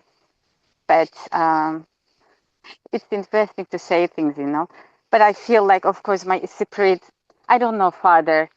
Um, what I experience with Guruji and you is something different. It is what energized me. It's like I'm experiencing heaven. I'm experiencing heaven with them. I enjoy life. I enjoy everything with them because they are around me, like in my country. But the teaching that I hear from you, this is what my soul just, because I can hear from you this, I can continue to my life. Okay. So what I want to say is that because I'm a guest, I don't have this chance so much when I wake up to do my practice, because normally at home I do this like 2 hours, even 3 hours, but here, and they are mostly in service, not meditation like us. So, and I have this maybe concept, and this is how I was doing like 2 hours meditation, all this stuff. But I don't have this thing now. So when I don't do this, I also beat myself up, like my whole day continued like this. So is it good like just doing at least, I don't know, half an hour, never enough, but at least 1 hour, and then don't beat myself up like, oh, I didn't do my practices for 2 hours and all this stuff. So do you have something to say? Of course you have, but I want to hear from you. Thank you, Father. Thank you. Ajay. You are now living with the Sufi Baba, which itself is a great gift in your life. So follow his advice, learn as much as you can, imbibe everything that you possibly can in that time that you're with him. Uh, if your life during this time is going to be about service, then service is also sadhana. If you're able to do 1 hour, then that is fine. Don't worry about it. It's all good. It's all good. Yes. Right, let's go to Sajan. Hi, Father. Hi, can you hear me? I can hear you well. Yes, yes. Thank you. There was this time when you were asking more if you would have to give a percentage, how much is the truth active in your life, like I in was your asking. everyday.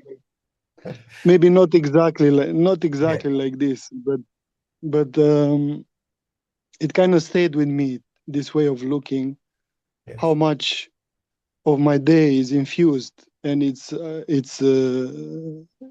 actually um, living in that. yes,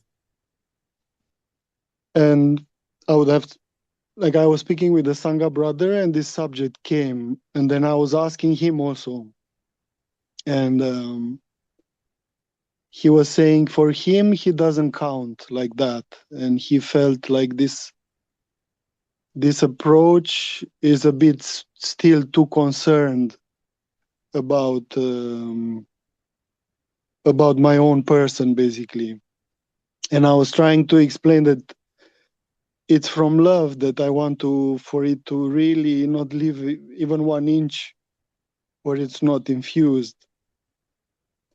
But then I also, so I just felt I need somehow to bring it also to you to see what comes, yes, because it's not only that Sangha brother, but more people are like that. They seem a bit unconcerned about their day. They're doing their thing, and they feel they saw the truth and something happened for them, and then since then they know there's only God or something like that. Or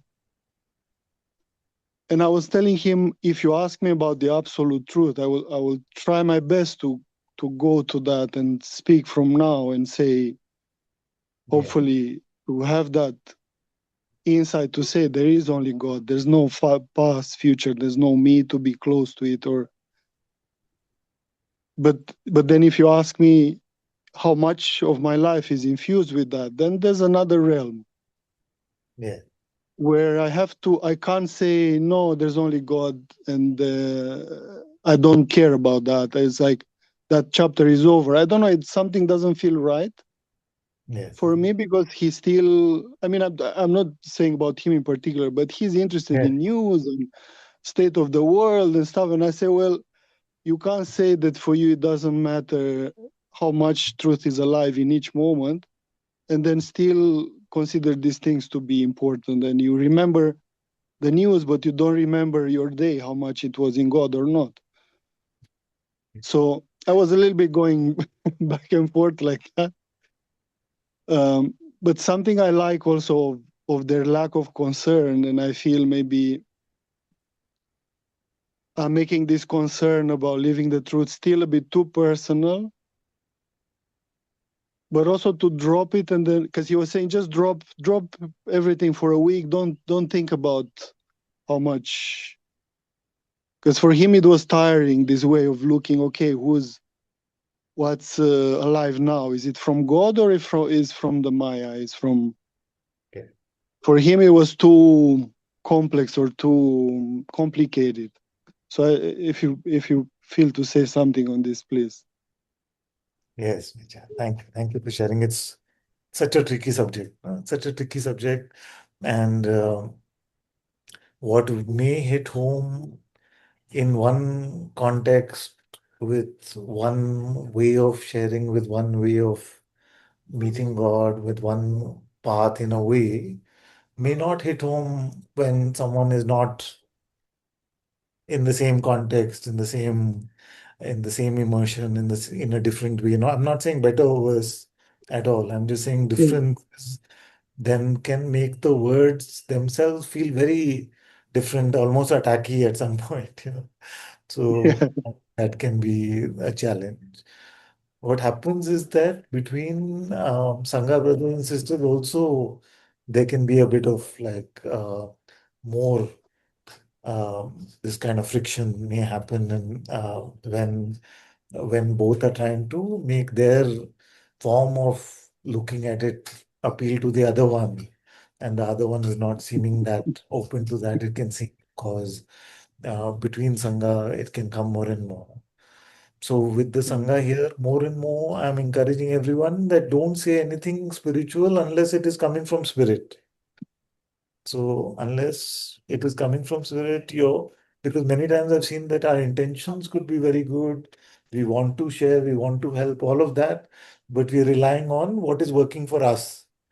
But that may Yeah. not work for another in the same way, isn't it? And you've seen in satsangs that you've attended that different answers come from for those for some reason from the Atma within. The guidance provided can be different for everyone.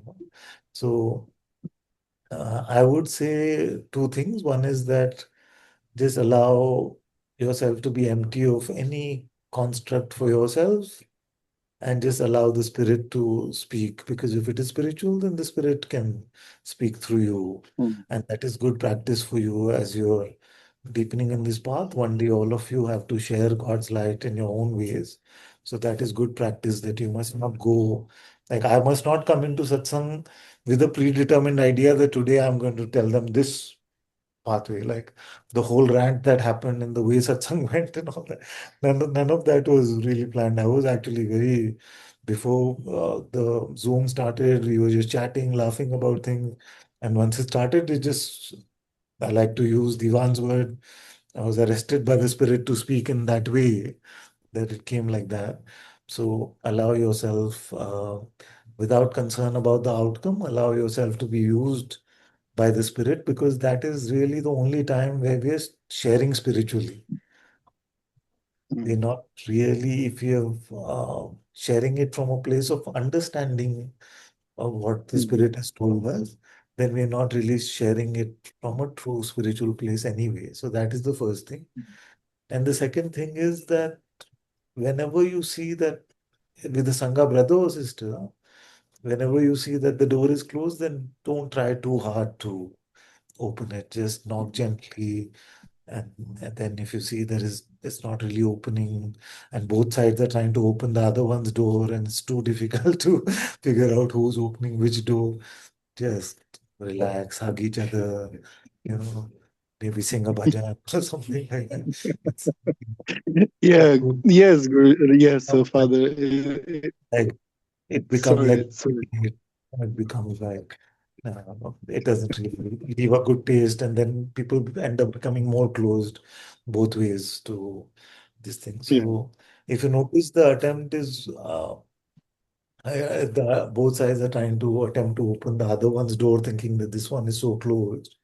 Then it's better to just hear patiently if you can, and then we always with every feedback that we get, we should always have this approach that there is something to learn from this. Even if the Mm. other one doesn't have that approach, we must keep that approach and say, what can I learn from what this? Because what he said in a way is very good, because it could be the checker guy who's constantly like checking, well, am I with God? Am I Yeah. not with God? And it could become like that Yeah. also. So, but that was not the texture in which it was shared from here, because I'm well aware of how the checker guy can come and become oppressive in this way. But many times we also have this delusion of freedom, delusion of awakening, delusion of remaining empty. And sometimes, if somebody's open, just tell them that if you spend your day just empty, then to take God's name throughout one day should be very simple for you. So, uh, so why don't you try doing that? And then that gives us a good sense of how empty or not we are. But but how many in Sangha brothers and sisters, how many are open to hearing this kind of advice? I don't know. I'm not really sure. So allow the spirit to move you is what I would say Mm. primarily. Thank you, Father. And I also felt after that, Yes. looking in retrospect, I felt I could have been more quiet and speak less.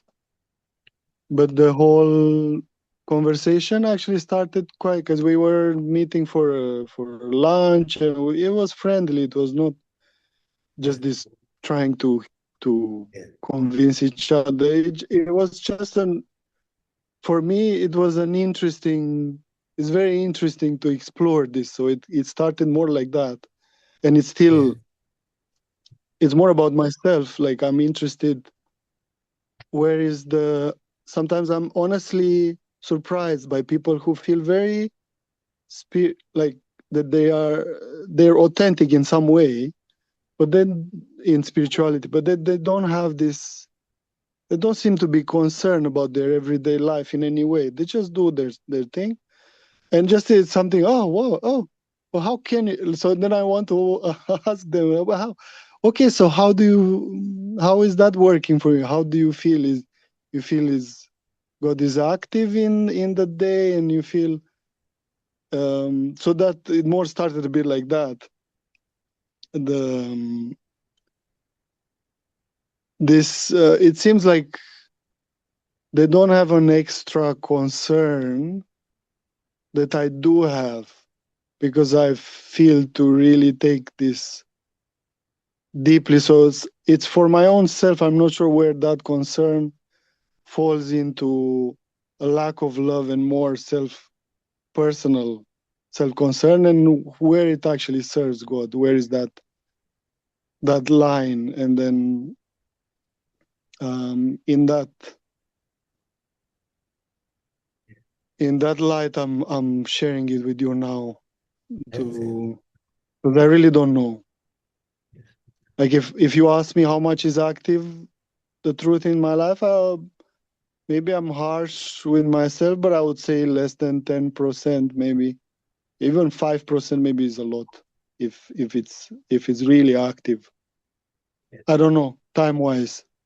In another way of looking, I would say that there's no time itself is swallowed in that, and there's really all this is still not true, and there is only 100%. Only that is real. Yes, it's a tricky one again because there are two ends of this. There are two ends of this. One end is the uh, ignorance posing as freedom, which is the danger of wasting this great opportunity which life has given us. So that is on one end, and the other end is the oppressive checker guy. No, so these are the two ends of the mental uh, dangers. One could be that yes, but I just every time I check, God's presence is here and I'm aware. So why do I need to lead my life in God's presence throughout? I just go about my day, and whenever something troubles me or I start to suffer, I just turn back. Yeah, This kind yeah, of thing, that's how they say. which is not unceasing prayer or living in God's presence or allowing our antakana, our soul, to be fully immersed in His holy light. It is not that. So on one end, that is the danger. And on the other end, if you just like, am I in God? Am I with God today? Am I staying with God? Am I just that? Then that becomes a mental operation instead of a true vigilance. Uh, Yeah. no. So, what one question worth investigating could be that what is vigilance? Mm. When Papaji said, vigilance till my dying breath, was he saying, "Oh, I'm scared, like I'm scared, is the ego getting me?" Is that vigilance? You see? Because that is what the picture of the person asking the question is being made, that I don't want to live in that fear that am I getting caught, So, but was that really the question? And in Mm. what way is our life meant to be lived in vigilance? And vigilance against what? Vigilance against what? So that could be a worthy contemplation for you and your friend if he's ever open to having that Mm. conversation with you. To what was Papaji talking about when he said that we need to be vigilant till the dying breath? What is the role of that vigilance, and how is it to happen?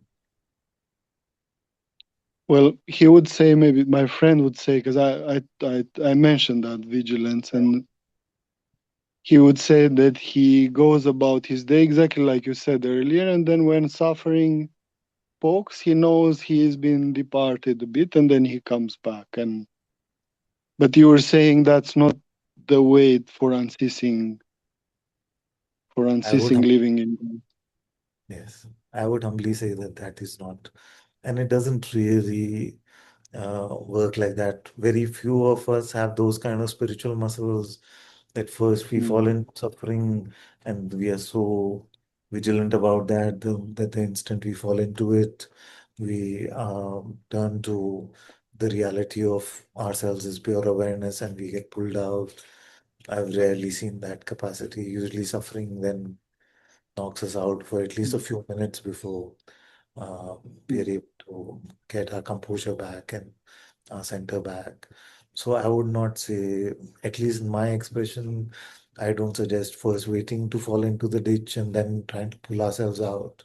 I would say Mm. constantly stay in God's heaven, which He has put in our hearts. Stay in the presence of the Atma, which He has put in our hearts. Why leave it? There is no good answer to why leave God. So, anyway, so one day if he's open to hearing these things, I'll be open to sharing this. So at some point, then life has to also teach everyone their own ways. And if there's something for me to learn in this process, I'm Mm. happy to try and learn whether I'm being too strict about something like this, or is it truly coming from the Atma within to share like this, or is it something that something here has taken on a condition or something like that? I will also contemplate that a bit. Thank you, Father. I feel the same as you in my heart. So Very thank you. good. Very good. Yes. Thank you. It's just coming as we are closing this conversation. It's just coming that he's here,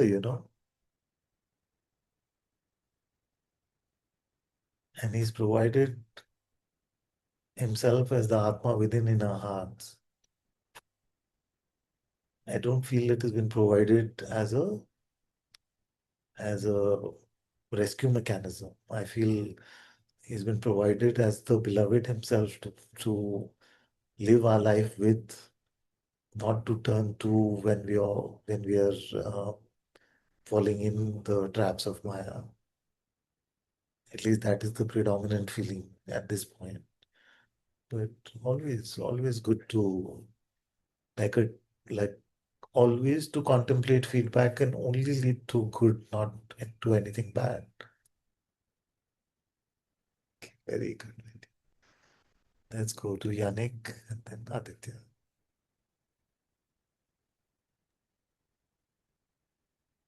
Ananta-ji, can you hear me? Oh, my dear, yes, I can. Oh, hello, and I wanted to ask a question. It's a very simple question, and about Love your because question. I'm interested. Yeah. It's about this Baba. What do you call Baba? Yes, or like You this asking this. about Baba? No, I mean about the Baba. I mean the feeling that we want to when we chant. Bhava, yes, yes. Is it Bhava? Like you mean the emotion. Yes, like when we chant the name, like like when I I'm do sorry, it, the, your audio is not, huh? When we chant.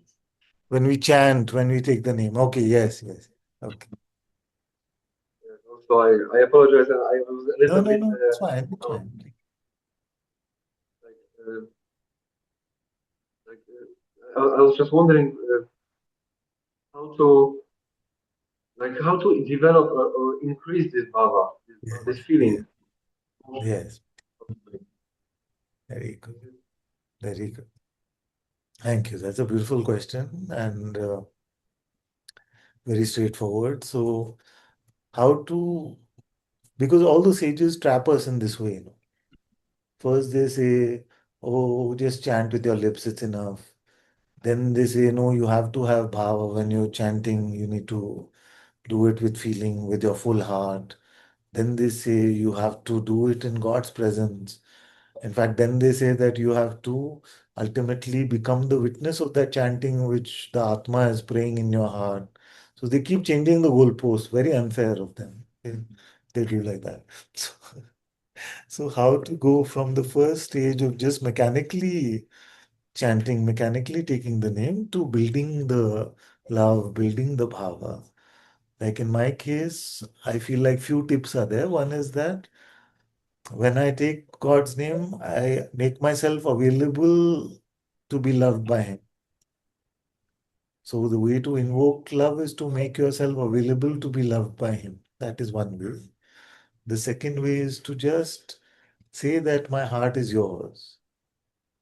How to say it? Just say it. Like, how to make it really simple. How to say to God that my heart is yours? Just say, God, my heart is yours. Yeah? When you start your practice, before that or every few minutes, just say, my heart belongs to you. Please bless me with your love. Whatever is coming in our heart, we just say it, and that increases the bhava. So just like that, then naturally in remembering him, that love, that bhava will increase also. So first, make yourself available to be loved by him is a beautiful tip given by one of the sages. I don't remember the name. That how to love God is to make yourself available to be loved by God. So make yourself available to be loved by her in your heart. Then you love her in this way. Then by reminding yourself to love God, to say, God, I love you, or my heart is yours, my life is yours. Just to say it with the innocence of a child, no self consciousness, no worry about right or wrong. You will see the power will increase in that. And thirdly, organically, with whatever name of God you're using, it will bring the power with it naturally if you're making yourself available. So it's very important to be patient with that and know that even great sages had long periods of dryness, aridity. It was not always uh, done in that bhava that it is meant to be done. But your intention to love God along with remembering his, her name itself will bring the feeling along with that. So just stay with that for a few days. You will see how it will develop in your heart. Just your intention will make it develop as well.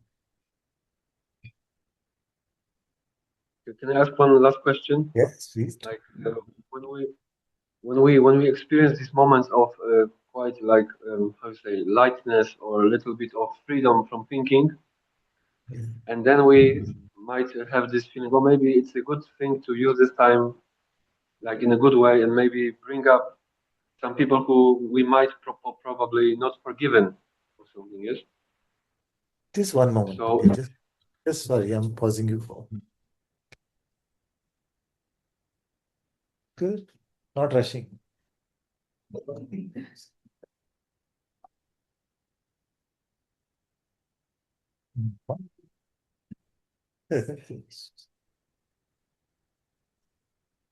Sorry, my dear. Can you just start from the beginning of this question? I would only ask that like when we have some free time and we feel quite like at ease, like happy maybe, then Yeah. should we like deliberately bring up like try to practice forgiveness still, like try to search for the people we might have not forgiven fully, or like some remnants of unforgiveness to look for this No, inside. you don't have to go searching. You don't have to go searching ever, actually. The more time you spend in your heart temple, at the door of the heart temple, all these things will be brought to your attention to be offered up to God on their own, in their own organic way. So that is one way in which it'll happen. Second is life itself will keep sending you the reminders of everything you need to forgive. So you don't need to go searching for it proactively. If you just follow life's curriculum, that everything that it sends you, you remember to forgive, you remember to love, then that itself is more than enough. Those who can go through the sadhana that life itself provides, it's more than enough. We don't have to force ourselves. I mean, we don't have to exert ourselves to find things to forgive, people to forgive. And about this baba, so Yeah. is it like it does reading help? Like if it's if it's about, let's say in my case it's mostly Jesus, then Yes. is reading about him, like, Definitely. does it help? I mean, to, like, 100%. yes, like 100%. becoming more interested about the life and Yes. Absolutely. In India, we have a tradition of reading the lives of the incarnations and the sages for this very reason. It increases our love for them. It inspires us in many beautiful ways. So it's a very beautiful spiritual practice. yes. Very nice. Very much. Thank you very much, Anantaji. Thank you. Very welcome. Love you. Mate. Very good. Hope, I hope to come a little bit more often than in the past, just Very maybe to welcome. ask some questions, Please do. Please do. because I know there is still like this subtle arrogance playing out and the pride, but still I would like to, like, be reminded why I'm coming to satsang. Yes, like, Welcome. to ask Very welcome. questions. Yes, please So do. thank Please you do. very Very welcome. Very welcome. You turn this off for a bit. Thank you, my dear. Let's go to Aditya. Ram, Namaste. so much, uh, so much love for you, so much Thank you. gratitude. Same here. Same. Yeah. Bless you. It's always a delight to listen to you. Thank Just wanted to ask few things, like small things. you. Please. I try to be in the surrender, uh, and also in try to do bhakti or naam jap, I can say. But sometimes while I'm in work, or most of the times I can say, most of the times whenever I'm in work or in situations where, so I forgot all the things and just get involved. And after 4 or 5 hours, I realize that I should have been doing the practice at the time, at that time also. So that is the problem I face regularly. Just wanted to know how can I, what practice should I do so that at that time also I remember God. Yeah. Very good. Thank you. This is common. It happens with me also. When we get so involved in something, we forget God. So that's why Swami Ramsudaji's main prayer at the end of his life was that may I never forget you. तुमको भूलूं अब नहीं नाथ दास पर ऐसी कृपा करो. That remembrance, uh, if we make this prayer often, then our remembrance of him will also increase. We keep praying that may I not forget you. Please bless this servant. Please bless this foolish man with this gift, that I don't forget you throughout the day. And yet, many times we do forget. What will happen is that the time in which we come back will shorten more and more and more. So, few tips about this is that sometimes we forget because we have to do some financial work or some calculation, some spreadsheet, something like that. Then, what you do is that before you start that work, start using your mouth to remember. So, if you, for example, if you're taking Ramji's name, then start using your tongue and mouth to remember Ram, Ram, Ram, Ram, Ram, Ram. Then the faculties are available to do the spreadsheet work and to do whatever that is. If it is some other work where you have to be in a meeting but you have to speak once in a few minutes only, then you can use your mental faculties to remember the name, while the hearing and all can happen organically in that process. So, in most of the time, God has made some or the other faculty available for us to remember Him, even while worldly things are going on. Yeah, so Yes, that I just have felt. Yeah, so just you stay with that, and it happens for all of us. My job is to make us forget him, so we will forget. It's just we when we just Baiji told us that गिर गए हो तो उठ जाओ. Don't think about too much about why you fall, why when it happened. When you fall, when you see you fallen, just get back up, and then the practice of returning back to him faster and faster will deepen in our life. So just keep doing this and start with the prayer that may I not forget you today. तुमको वो अब नहीं नाथ. Have this mercy on this servant. दास पर ऐसी कृपा करो. All these simple prayers have great effect. Great effect. I bless you. Father, one more question. Does it Please, help to go to spiritual places like yeah, I went to Jagannath Puri also and other places like spiritual places? Does it help in this journey? it helps. It helps. Like everyone has to say for themselves, but and you have to see for yourself that when you went there, like I had the honor, the privilege of darshan of Ram Darbar and Ram Lalla at Ayodhya. So it was a very beautiful, very, very deepening moment here. So, but all of us have to just sense this for ourselves within our heart as to what is helping us deepen.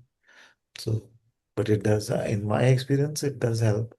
Like in my life, you know this probably that when you first met me 13, 14, whatever number of years ago, Yes. I was not a Mhm. temple going type and I was not at all Yes. in any of that. But Yes. as he's um, making all the ways to love him accessible to me in this way, uh, like when I started, slight digression from your question, when I started sharing satsang, I would never have imagined that we will do something like the walking temple. Like, Yes. no, we were not in that mode at all, you know that. We were in a completely different way. But now I'm seeing that the love that he's put in this heart, the walking temple is that love in action, in spreading Mhm. that in our neighborhood in that way. So all our lives will be crafted by him in various ways as we keep surrendering our lives to him. So some of us will find great depth in going to temple. Some of us will feel like you don't want to move anywhere from your heart temple, don't want to go anywhere there. So we are not to judge higher or lower, good or bad. Everyone will be given their own path. So if you find presence, if you find joy, if you find God's love deepening by going to holy places, of course, please do. Father, one more question. Sorry for elongating. Uh, Ask, please. yes. Uh, like when I do Nam Jap or anything, one thing comes again and again from the mind that what is the end of it? Where will Mhm. it lead? What is it going to achieve at the end? What is the end at the road end? What is there? So, so this questions Very, comes again and again. yes. Uh, for now, consider the end to be God realization, Ishwar Prapti. Then when you come to Ishwar Prapti, you will see that you don't want an end. You want that love to deep and deepen and deepen. If somebody tells you that an end, you will want to run from them. So, but for now, say that Atma Darshan, Ishwar Prapti is the end, is the objective of what you're doing. Thank you, Father, I so bless. much. And may it be your reality, my full blessing. Full blessing. Yes, Father. Thank you, Father. Bless you.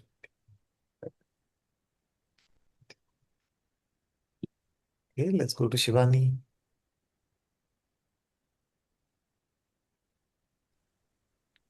My father. Hello. Maybe So, today we'll end with Shivani because my body's been unwell and I'm getting waved off in the room to go home. But so if there is something the others want to type and tell me, I'm happy to read through, but maybe there won't be enough energy to take everybody's questions after Shivani today. Sorry, my But video's off. I'm in the dark. I know it must be People are some people about are 1 minute. asleep. Um, I just really want a prayer, I guess, Father. Um, yeah, I think I just need a prayer. I don't really know what to say. I'm like,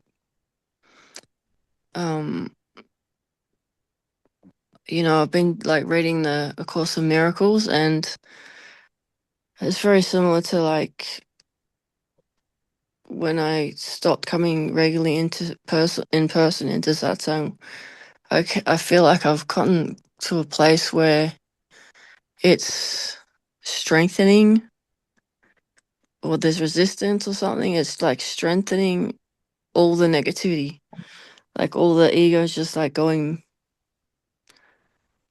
I don't know. I just need help. I need something. I need a prayer or something. Are you doing the workbook as well or no? I was doing it, yeah, and then as I started, like, as I was reading in the text, and I was starting to understand, because I was kind of lost at the beginning a little bit, just with the word, like the terms and everything. So I went back to the start of the workbook, and so I'm still reading through the text, just because I felt like I understood it a bit better what was going on. So what is making you suffer now? What is the main egoic messaging? What is the Um, it's like I was reading it, Father, and I was like in love, like I was just like drowning in like love, and then something has happened where everything that I'm reading is like it's just doing the complete opposite. It's like I'm feeling incapable. Like I'm just everything is like pointing to my incapability, and like just bringing up massive grief. Like it's the same thing happened, Father, when when I stopped coming in regularly. It just felt like this. I don't know. yes? Yeah, just I think overwhelming. in a Sorry. joking way, I'm half joking about this, which is that I don't recall Jesus saying in the Course in Miracles that you must stop coming to satsang. So you have Yeah. to. Course in Miracles is a beautiful book, and it had a great impact on life here as well. But it's very important to be in satsang as well, um, because many times it's a big one, and there are a lot of words, and um, sometimes we can in the words lose the essence of what is happening, and we can lose touch, ironically lose touch with the Holy Spirit even while reading about the Holy Spirit. So to Mm. come to satsang in the presence of the Atma, which is the same as the Holy Spirit, uh, is will be very helpful even in your growths in A Course in Miracles. I had some very dear friends who are A Course in Miracles teachers, uh, and they're still connected with me somewhere.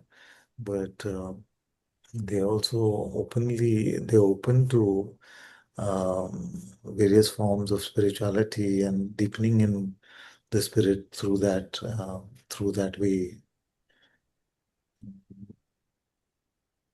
So Sorry. just keep coming. My prayer is, of course, always with you. And whatever mental narrative is being sold to you by the mind, just keep returning to the light of the spirit and make sure that you're doing one workbook lesson every day in order. If you're still feeling very strongly for A Course in Miracles, if you're not, then we can talk about that as well. But Father, I am like I was like immersed for like probably the last 2 months, like yes, every single day, all day, every opportunity I had. I didn't at all in That's any right. way. I didn't at all in any way worry about you because I know the course is a uh, very beautiful pathway. So, but now that you're saying this, that you're feeling like um, the suffering is coming back, the mental narratives, the sort of unworthiness, the oppression from the mind is coming back, that's an alarm bell that we must pay attention to. And maybe along with the reading of the course and doing the workbook, you return to the prayer, taking God's name as you were doing before, and make sure that you don't lose track of that. Yeah. Yeah. I just wanted to, Father, I just wanted, just a prayer, even just to help. Because, like, I know, I don't know what I'm trying to say. I could notice when I first started that in the way that I was reading it and the way I was hearing it was the Holy Spirit. Yeah. Like, it was I was just like in love. And then I started reading the book and I'd be reading the same paragraph a few times. And, I sort of started noticing that. And then you can feel when you're not, it's just not going in. It's not the Holy Spirit that's hearing it. It's the ego mind that's hearing it. And so I've persisted, but now it's like, oh, I'm not giving it up or nothing, but it's just like the more I read it, the more deep I get into this hole with the ego. Yeah. It's like two different books that I'm reading, you know? I hear you. I hear you on that. So Yeah, make sure that you are you bring yourself to your heart and stay in your heart as you're reading it so that it doesn't become just conceptual spiritual food for the ego to take on, yeah, and go really slowly. Make sure that everything is being met in the heart itself. Pray to yeah, Jesus, pray to the Holy Spirit to keep you in your heart as you're going through the reading of it. And if you find that it is becoming more and more oppressive, there's no harm if you take a break for a few days. There's no harm. Sometimes it reinvigorates the spirit in us if there's become a habit of sort of feeding the ego, like you said. Just take yeah. a break 2 days and then return back to it. That's my relationship with the course. I don't think I've ever finished reading it. Actually, it's read a bit. Like the workbook 1 to 50, I've done many times, and Yeah. somehow I end up at 50. Then I say, no, no, no. I stop. Let me start from one again. So I do. Yes, that's Mm, what I've been doing. yeah. So- and it's Because maybe not meant to be finished in that way. Is it ever no, really finished? yeah. Many people Because I've the heard other this thing, story that sorry. many people come to the end of the Course in Miracles and they get very upset because at the end it says that this is not the end, it's just the beginning. And it's such a difficult process to go through. There's To another finish. thing, Father, um, Yeah, that learned is I've because the other thing is I changed over to a different one that hasn't been edited as much.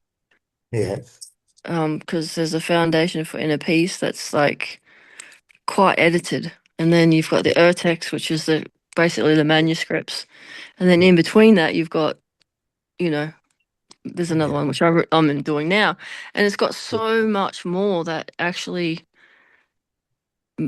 just like extra words in a sentence that just oh right okay the other one's quite kind of like every second word is missing kind of thing and you're trying to fill in the gaps, so that's why I've gone back as well because now I've got this. I Yeah. hear you on that. But I um, trust the editing also somewhere because from if I have the story correctly, Helen Chapman and I forget the name of her uh collab. Bill Thetford or something like that. Yeah. Yeah. So, so they actually did the process themselves in the guidance of the spirit to say that I may have injected, contaminated, like Helen felt like she may have contaminated some parts of it by sharing her own, because you know that she's a psychotherapist, so sharing her own ideas into it. So they did a process under the guidance of the spirit itself to help them edit and make sure that it is the most relevant part which is there.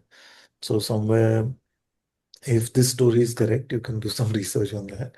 Then somewhere you can trust their editing also because it is done by them, and it won't you won't miss out on anything important if you read the foundation for the inner peace one, which is the Yeah. which is the. I also went through a lot of this. This was long ago, so I went through a lot of this. Should I read the text or should I read this version?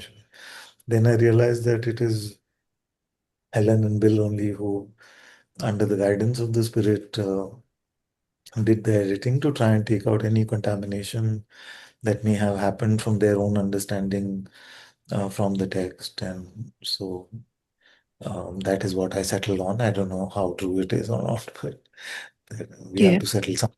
That is where we settle. Can I tell Yeah. you a fun story about A Course in Miracles? Yes, Which is please. that, do you know a course teacher who's very sweet and beautiful called Regina Donakers? No. So she was very actively and very active and well known like 20 years ago, and we may still be connected. So Regina wanted to come to Tiruvannamalai. So she came to Tiruvannamalai, went to Ramana Ashram, but she stayed with me in Bangalore for a few days. So she was saying that, there's this funny story I want to tell you. There was a conference of A Course in Miracles being organized, and they invited her. So she is the author of a book called the New Testament, which was written in the guidance of the Spirit. So the conference organizer called her and said that we want you to come and speak. So she says, "Yeah, sure, I'll speak. What do you want me to speak on?" They gave her some topics. Then she said, "Why don't I just speak on the New Testament?" Which came through her. I don't know what it's called, NTA something. She said, "No, no, we have another teacher for that." And for a while, she was like, "I'm the scribe." It happened. So they got another teacher to share about the book that she was the scribe for, and she probably spoke on the topic. So a lot of funny things. Cool. No, but it's a beautiful text and God's gift to us. But for most of us, unfortunately, it's not approachable. The language, like you said, the way terms are used, it seems like reading some other language itself for most of us. There's a Well, you longer. know what's the best thing about it that I love? Like, Yeah, pretty much all my life, I've avoided the Bible because I was like, I don't want to hear what people's interpretations are. I just want to hear Jesus. And then when I started reading the course, I was like, wow, like this is crazy. absolutely. I didn't So the think it course, was a real thing that you could actually hear Jesus' voice directly. I feel like the course is a great stepping stone towards the Bible. Like for me, as a kid in India, you know that I felt like the Bible is just a collection of some strange stories which which are being shared. But after a course, after the chosen, I realized that scripture is really potent. It's really the depths. If I can scratch the surface of the Bible 0.00001% in this lifetime, I would have felt a great depth. But that scripture is beyond understanding. It is so beautiful. So I hope that as a stepping stone to the Bible, you find the course brings you to at least the New Testament part of the Bible. But the Old Yeah. Testament, uh, like the book of Job, I mean, I can't, like, we have to have a separate satsang just to talk about the beauty of that scripture. Like, the Bible is not a book, actually. The misunderstanding is that it is a book. It is actually a library. So if you approach it like a library and we pick one book to read from the library at a time and then dive deeply into that book, like for example, the book of Job or Ecclesiastes, these ones can become a whole spiritual foundation in themselves. So I want to encourage you that after you feel like you've done with the course, to revisit the Bible now in the light of A Course in Miracles, and you see how beautiful Yeah, it is. yeah. Yeah. Oh well, Father, thank you so much. One child said to me, very high compliment she gave me. Claudia is here. She said to me that I became a Christian after meeting a Hindu. I'm sure that I felt really touched my heart so much. Love you, Father. Thank you. Yeah. Sorry about the video. No, it's absolutely fine. Yes. All right. I know we are really, but these kids are coming after a long time, so I want to hear what they have to say. Okay, Malika.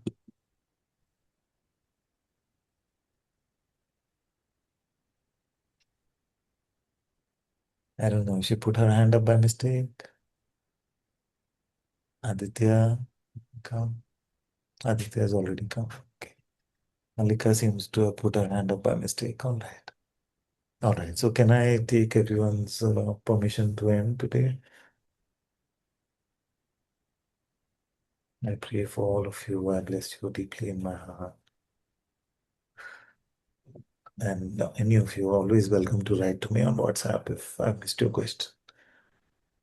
Love you, love you.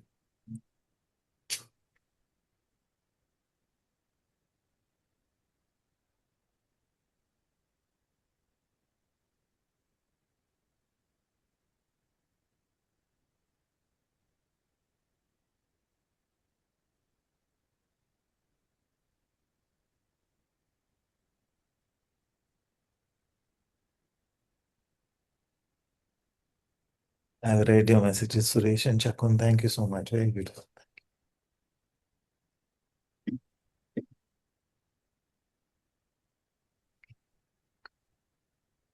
Yeah.